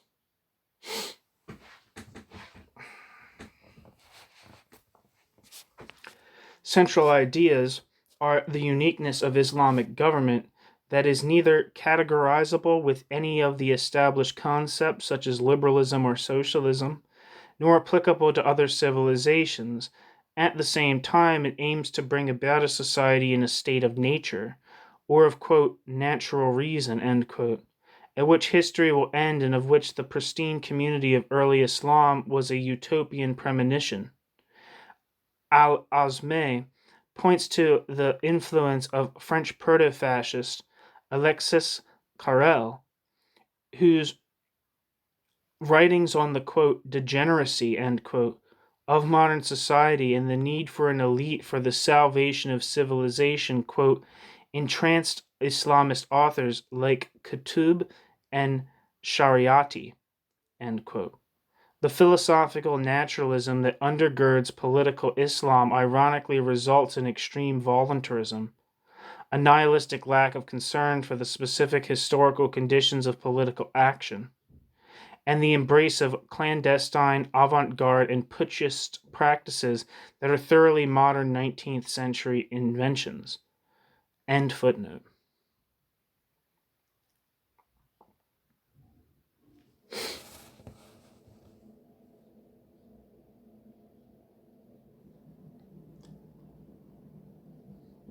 Pastone suggests that the decline of the Fordist accumulation model, much more than the Israeli army, destroyed the viability of more traditional, relatively secular Arab state-centric nationalisms. The latter's decline opened the space for Islamism's turning from a concern... Merry Christmas! It's Christmas morning. Arab state-centric nationalisms.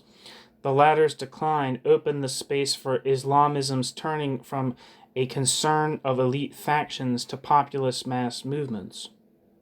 I'm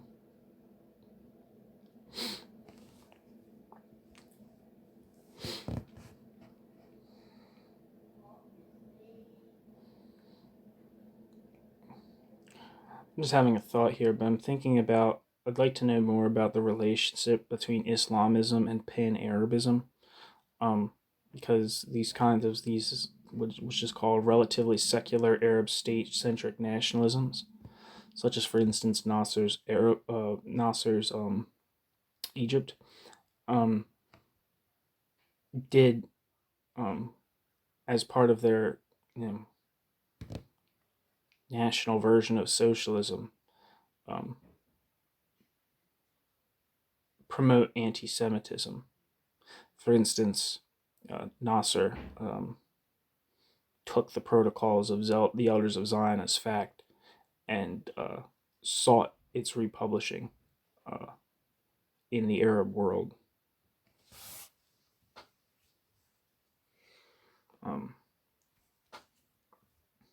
There's an article by Matthias Kunzel on my page called Nasser's Anti-Semitic War with Israel.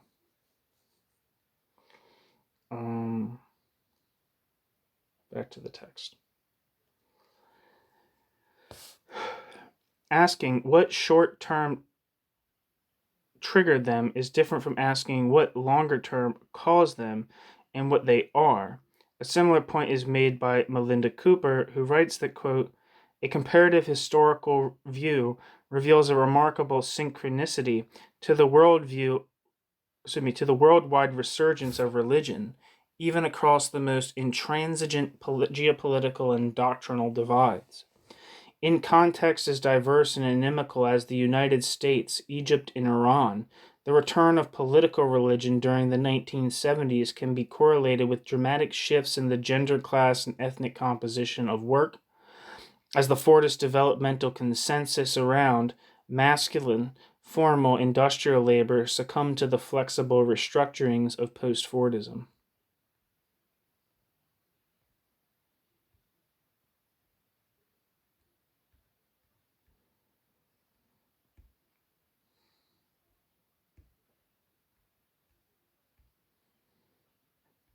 Okay, I think I'm going to take a break because there's a lot more to read in here.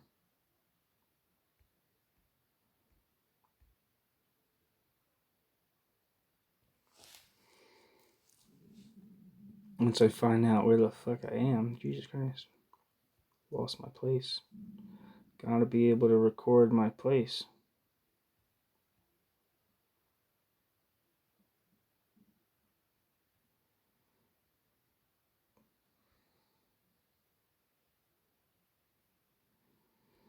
Okay. Sorry about that.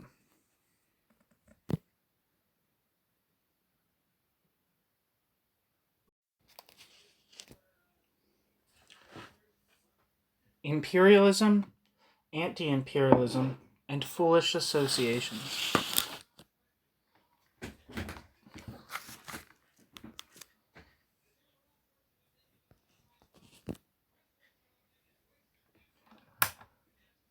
The tendency among anti-imperialists to make, quote, imperialism the most significant category of analysis of the contemporary world implies the claim that capitalism has fundamentally changed since the days of Das Kapital, when imperialism, a word with a range of meanings in different contexts, still mostly meant the use of military power by states positioned at the core of the world system.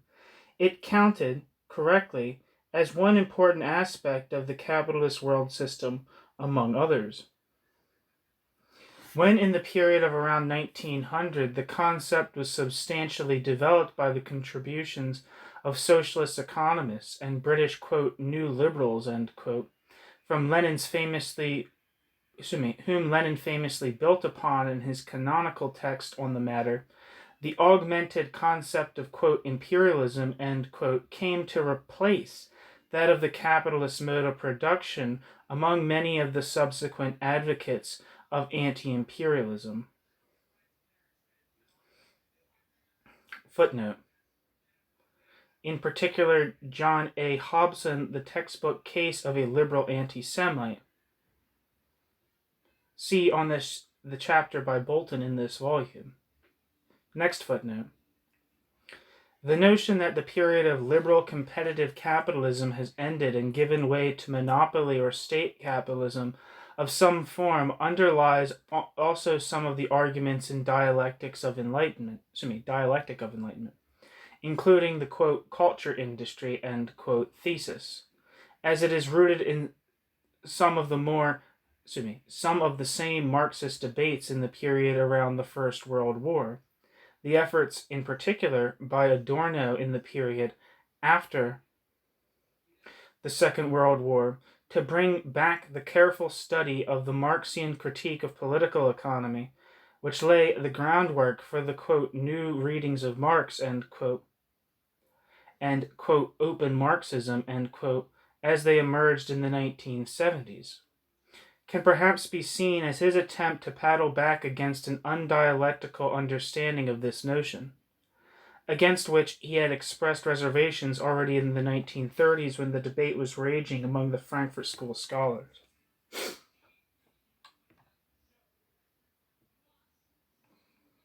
End footnote.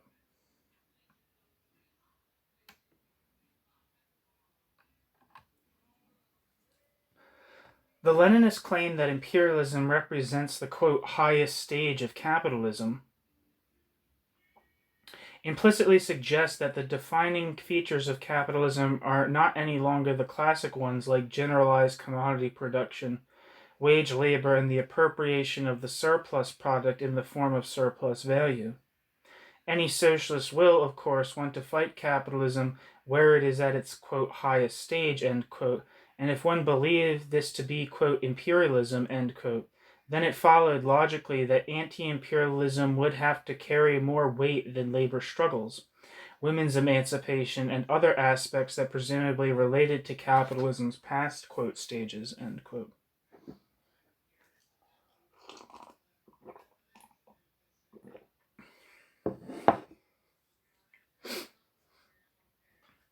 The charge of, quote, imperialism, end quote, can mean entirely different things, though. Some follow Marx's position, have accused European imperialism of preventing the global spread of the capitalist mode of production from destroying conservative social and cultural structures that stand in the way of human emancipation, notably clerical and other non-rational forms of cultural legitimation of domination. This was a critique of the fact that metropolitan capitalism is quite happy to maintain and utilize, quote, traditional, end quote, social forms of oppression and domination, especially in the periphery. In the 1970s, this still would have been the predominant liberal and Marxist position. Cynical European capitalists tried to prevent capitalist development elsewhere, thereby preventing the globalization of the conditions for overcoming capitalism itself. Others, by contrast, accuse imperialism of actually doing what Marx, in fact, had hoped imperialism would do, globalizing a secular modernity that would help destroy the cultural and political muck of ages, as well as modernity's own principal engine, capitalism. This essentially conservative position is taken by many on the, quote, left, end quote, now. Imperialism is fought because it destroys cultural identities and imposes universally identical monoculture. Whereas the Frankfurt School critical theory reformulated the Marxian notion of the dialectical dynamic of capitalist modernity by updating and detailing the account of its more modern horrors while maintaining the basic position that there is no alternative to trusting the potentially redemptive powers of the dialectic of civilization, of, quote, enlightenment, end quote, as they called it. Those who reject the Marxian dialectic give up on the notion of modernity as more humane and liberating. They embrace what in fact is the conservative critique of capitalist modernity that Marx spent a lifetime fighting against. If the expression of capitalist modernity is a dialectical contradictory force that creates labor as well as capital, racist particularism as well as anti-racist universalism, expressly rigidified gender norms as well as the destabilization of gender norms, then anti-imperialism, even more than anti-capitalism, is a category whose usefulness as a category of analysis very much depends on its being made specific. Support of anti-imperialism must be made contingent on what the specific social content of any particular anti-imperialist struggle is. Before signing up, I must ask, who conducts the struggle, and in the name of which societal goals? That is, what it actually means.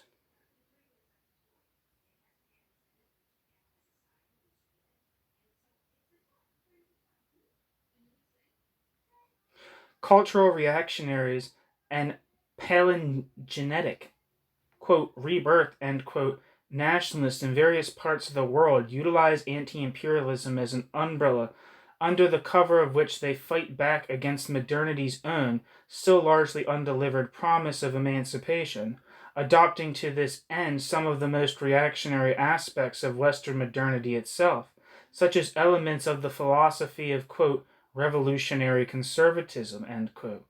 They are the heirs of the, quote, true, end quote, conservative, bourgeois, and aristocratic socialists who were ridiculed in the Communist Manifesto, whose authors would be horrified to see that some on the contemporary left welcome or turn a blind eye to authoritarian and patriarchal anti-liberalism driven by religious ethics, obvious flaws such as anti-Semitism, homophobia, and sexism notwithstanding. This happens in different ways at various levels, the geopolitical, the national, and the municipal. Foolish associations with ultra-conservative forces happen globally in the fight against imperialism, as well as domestically in the context of state-managed forms of multiculturalism.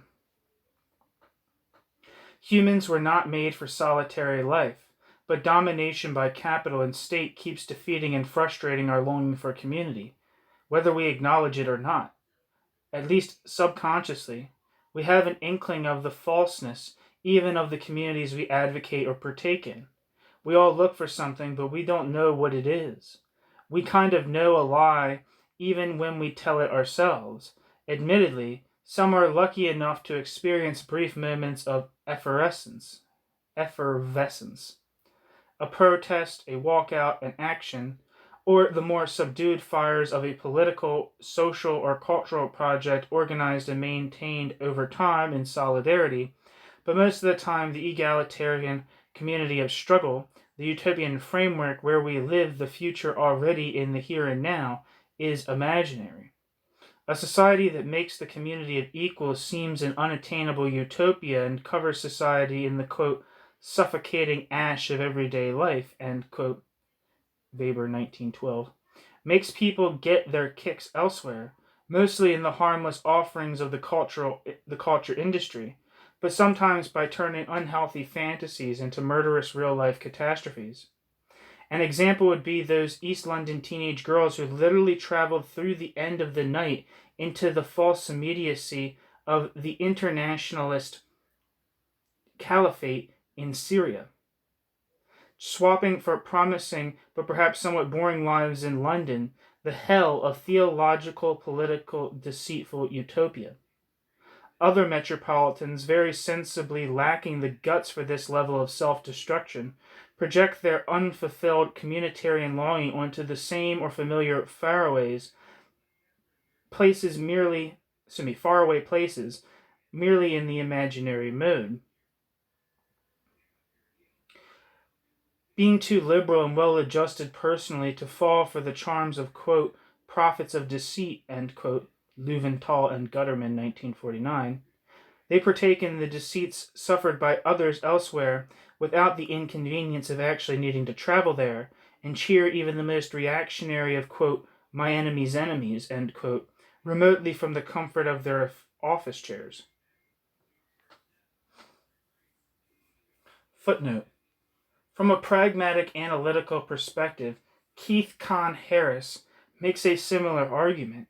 He points out that the New Left has always had a tendency to project onto anti-colonial struggles a redemptory quality they could never live up to, having previously misconstrued the struggles of the proletariat in the industrialized countries similarly. Quote, too often, the heroic liberation fighter became a repository for Western fantasies and desires, end quote, referencing Sartre's embrace of Maoism. Keith Kahn Harris recommends, quote, decoupling victimhood from redemption, end quote. Something people who grew up in a Christian environment should find rather difficult to do, though. Quote, desperately, selected Islamist movements are treated as if they are anti-imperialists with unfortunate rhetoric, end quote, while the Israel-Palestine conflict has become a, quote, metaphor for the world, end quote. The latter can perhaps be seen as an ironic reflection of the way a liberal democratic public has turned the Holocaust into a global metaphor, a universal signifier for evil as such, rather than a very specific historical event that demands a very specific historical interpretation. End footnote. A peculiar kind of Eurocentrism prevents some leftists from recognizing anti-Semitism and other proto-fascist elements of the ideology of the, quote, conservative revolution, end quote, developed in Europe in the 1920s, when it emerges in the updated form given it by non-Europeans who use it to express their own resentment of liberal modernity. In this context, anti-Semitism comes into play, as if through the back door, as part of a strategy that defends, quote, this, end quote, particular concrete culture from being robbed of its identity and stability. Culture is today increasingly often articulated in religious terms and contrasted with the imperialism of generic, overwhelming, quote, Western, end quote, modern, liberal, capitalist, relatively secular civilization. Anti-Semites denote the latter as, quote, Jewish, end quote. In this context, resistance to anti-Semitism depends on refuting the grand narrative of particular, quote, culture, end quote, versus universal imperial, quote, civilization, end quote, as well as the coding of the corrosiveness of capitalist modernity as somehow specifically, quote, Jewish, end quote. Overcoming Eurocentrism must include acknowledging that people from east, west, north, south, all over the world have been and are equally able to study and adopt ultra-right-wing attacks on, quote, the West, end quote, that were first produced in, quote, the West, end quote. Anyone, whatever their background, who expresses the need to defend, quote, their culture, end quote, from unruly women, greed, the rule of money, homosexuals, and so on, may choose to blame the liberal capitalist modernity that brought about all these, quote, corruptions, end quote, on, quote, the Jews, end quote.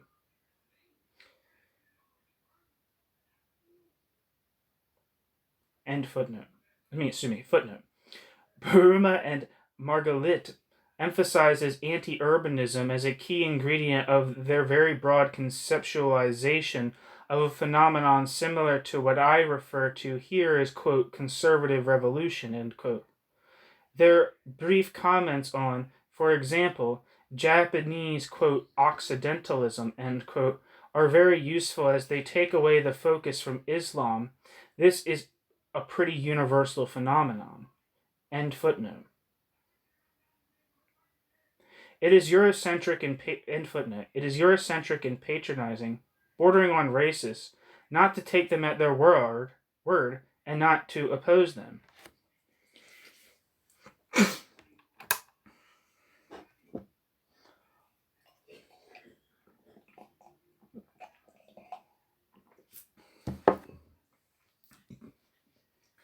Fantasies about valiant communities and resistance can also be projected onto an equally complex reality that is found in parts of the metropole itself. The imperialist logic of divide and rule that 19th century liberals developed in the colonies is also applied in the metropole in the form of management by empowerment of and co-opting the communities, end quote. State-centric liberal multiculturalism, a governmental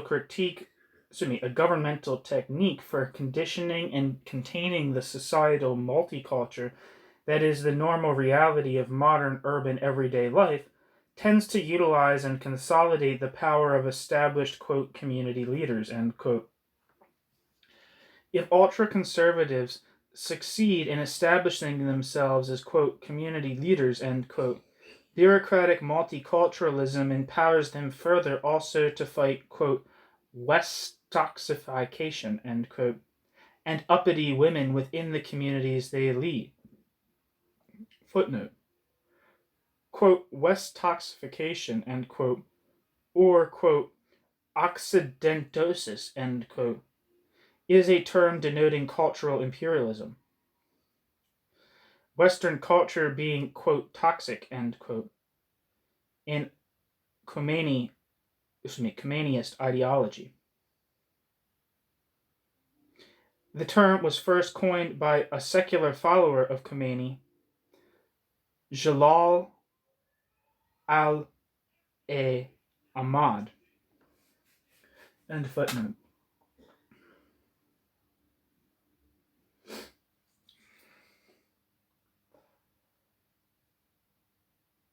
When the Greater London Council, under Ken Livingstone, pioneered state-managed communitarianism in the early 1980s, it aimed to, quote, empower communities, end quote, in the struggle against white British racism, but inadvertently also weakened the left's resistance to ultra-conservatism in places where it did not recognize it. Footnote. The paradox of multicultural liberalism inadvertently empowering ultra-conservatives was discussed at the time primarily with reference to Hindu fundamentalism. For instance, Segal and Yuval Davis, 1990-1992. Floya Anthias and Neera Yuval Davis analyzed the ambiguities of, quote, community, end quote, and bureaucratic multiculturalism in their racialized boundaries, published in 1992.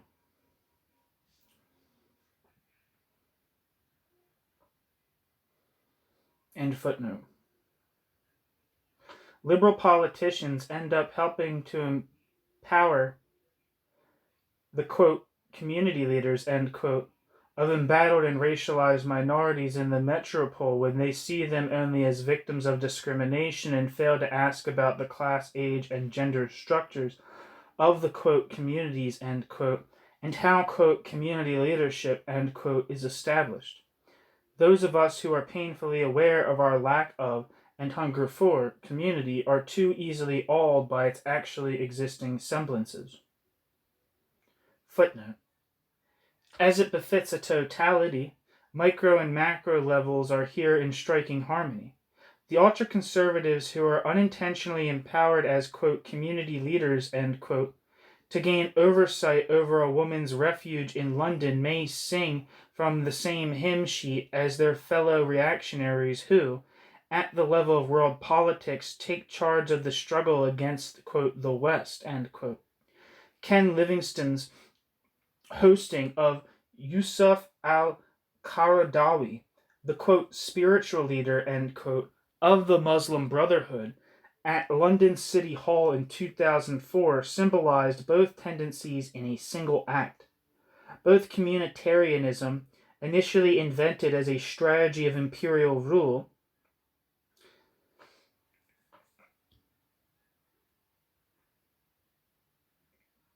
Mantenna 2010, and modern anti-imperialist ideology, anti-Semitic undertones included, as in J.A. Hobson, can be found in late 19th century liberalism. End footnote. Due to its dissemination in the hand luggage of Western civilization, modern political anti-Semitism, initially a European problem, is now a global problem.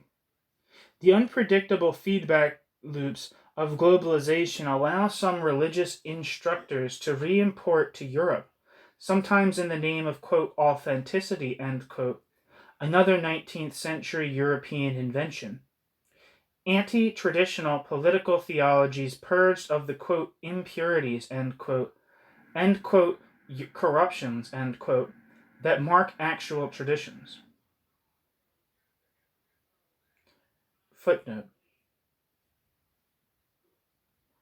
It is important to keep in mind that, quote, fundamentalism, end quote, is the opposite of, quote, traditionalism, end quote. The argument made by some in the, quote, West, end quote, that Islam as such is intrinsically Judeophobic or even anti-Semitic is in agreement with a fundamentalist reading of the, quote, sacred texts, end quote. Those who want to make the argument that Islam as such is Judeophobic would need to demonstrate that the Judeophobic passages in the, quote, sacred texts, end quote, are constitutive of their overall thrust. Theology constructs a larger meaning out of a, quote, sacred, end quote, text that in itself is inevitably contradictory and polyvalent, by asking what is the relative importance of different parts of the text. For a historical critique of the concept of, quote, Islamic anti-Semitism, end quote, see Schroeter, 2018.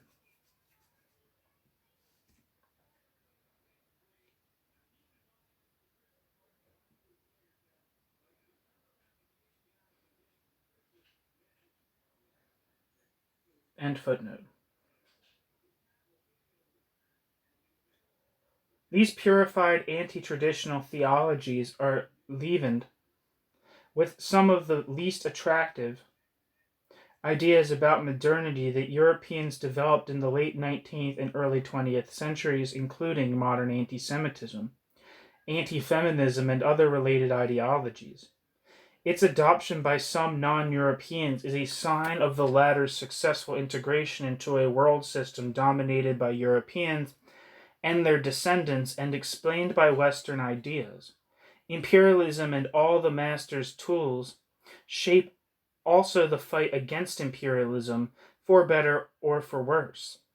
Current immigrants to Europe are as well able as anyone else, though, to figure out which of the many contradictory things and ideas that the dialectic of enlightenment and modern capitalism have produced. From brain surgery to the atom bomb, from multicultural society to the Holocaust, are emancipatory and useful and which are not, unless European society denies them the breathing space to do so. If liberal society can defeat its own illiberalism, then enlightenment can still, quote, master itself, end quote, and, quote, assume its own power, end quote, and figure out how to get to, quote, the better state of things, where one can be different without fear, end quote. Adorno, 1978. I don't know what that was. Adorno died in the 60s, so I don't know when that was actually written. So.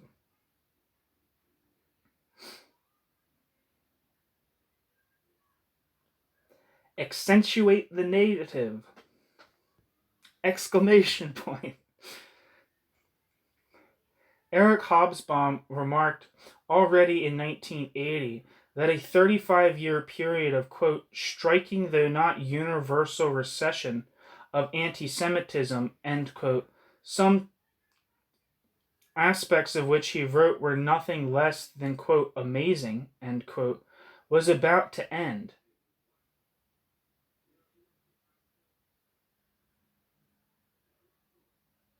For Hobsbawm, the phenomenon that needed explanation in 1980 was the 35-year relative absence of anti-Semitism, not its resurgence. More naive observers may have assumed the relative quiet was the signature of the progress of civilization. In fact, merely incidental factors had temporarily hidden anti-Semitism, the ugly flip side of a civilization that has after, and in spite of Auschwitz, not changed any of its fundamental structures. What happened was exactly what, for Adorno and others, counted as the worst case scenario. Civilization resumed its day-to-day operations where, in 1933, according to liberal democratic opinion, it had suddenly been interrupted. After the interlude of National Socialism, business as usual was resumed. Therefore, once more, Hobsbawm writing in 1980, quote, "There is no reason to believe that the roots of xenophobia, racism in general, or anti-Semitism in particular have permanently atrophied anywhere," end quote. Some commentators suggest that anti-Semitism is now more common than in previous decades. Such a claim is difficult to assess. It seems problematic to make any judgment as to whether anti-Semitic attitudes, as opposed to the manifestations of such attitudes, have increased or decreased over a longer time scale.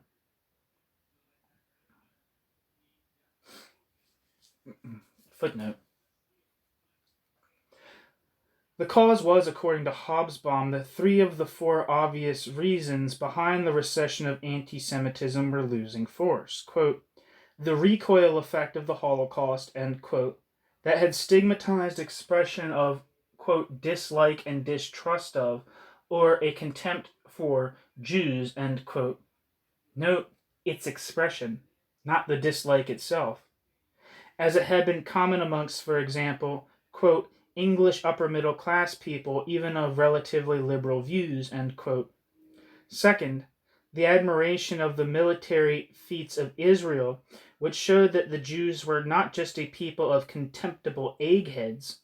Third, general prosperity had, quote, "blunted a good deal of the social and economic resentments which gave anti-Semitism its cutting edge," end quote. Another quarter century on, these 3 factors of the, quote, "amazing," end quote, post-Holocaust tendency of anti-Semitism to recede have continued to evaporate.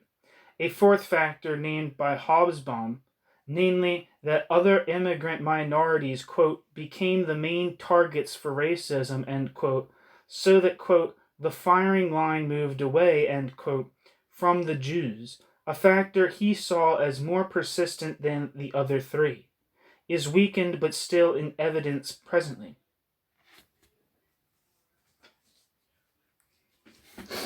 End footnote.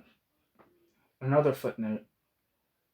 Unfiltered access for just about anyone to electronic media that record, distribute, and preserve in searchable form any opinion anyone may have on anything has only existed for a decade or so. It seems plausible to assume that the media environment has multiplied the number of manifestations of anti-Semitic attitudes, irrespective of whether these attitudes themselves have become more or less common. Methodological naivety also makes it appear that conservatives are less anti-Semitic than youthful progressives because the latter are wont to volunteer terabytes of evidence, whereas the former do not typically share their innermost feelings and convictions with the digital commons. End footnote.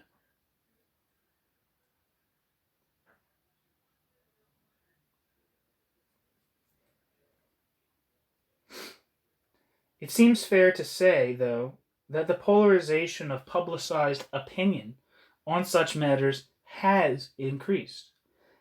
This is at least potentially a good thing.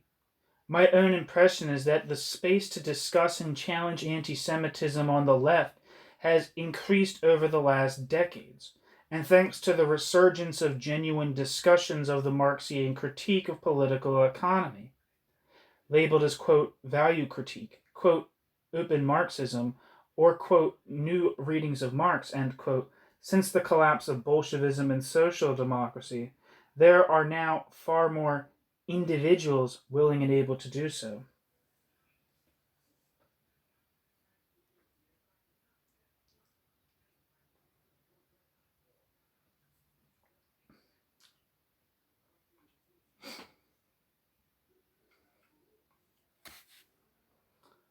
Footnote. It is historically remarkable and very encouraging that sustained critiques of anti-Semitism are among the best-known texts within the canon of renewed serious engagement with Marx, including those by Postone, who first published on the subject of anti-Semitism in 1979. End footnote.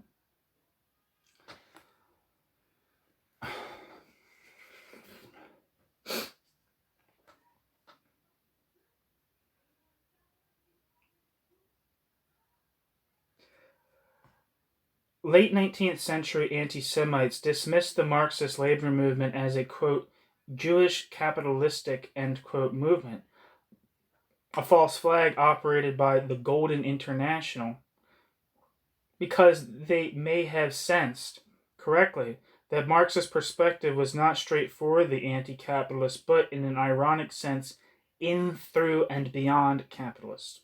Footnote. Quote, ironic, end quote, not in the sense of, quote, jocular, end quote, but in the sense of, quote, historical irony, end quote. That is, a dialectical process in which a historical force produces the opposite of what it seems, or perhaps an actor intends to be producing. End footnote. The Marxian conception of transcending the capitalist mode of production depends on the latter's own dynamics and relies therefore on capitalism's most up-to-date version. A labor movement with an emancipatory rather than restorative perspective would not try to tame or dilute capitalism by subjecting capitalism to the benign authority of the state. Nothing could be more depressing than being stuck in a stable, well-tempered, steady state kind of capitalism that looks like it will grind on forever. Footnote. Marxists like Pollock, Horkheimer, and others discussed in the 1940s whether capitalism can morph into a state-centric form that suppresses its recurring crises and becomes particularly invincible, be it the Stalinist, fascist, or liberal Rooseveltian way. Although analytically of great significance, in a normative perspective, this question is much less important. Possible or not, one should not want it. Critical theory looks to end, rather than stabilize, capitalism. Capitalism is not and should not be made sustainable.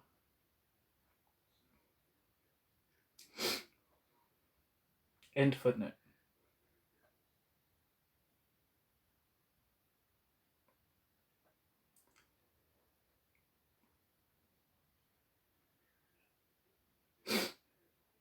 In the name of the dialectical view of capitalism expressed in the Communist Manifesto, Marx and Engels rejected any suggestion the labor movement should ally itself with anti-liberal conservatives and the Christian ethics of the monarchic state. Their anti-Semitic opponents might well have taken this as confirmation of their beliefs that the, quote, Red and the, quote, Golden International, end quote, led presumably by Marx and the Rothschilds, respectively, were essentially the same thing. The left must stick by the Enlightenment's still largely undelivered promise of human emancipation. Left-wing anti-Semitism, end quote, strictly speaking,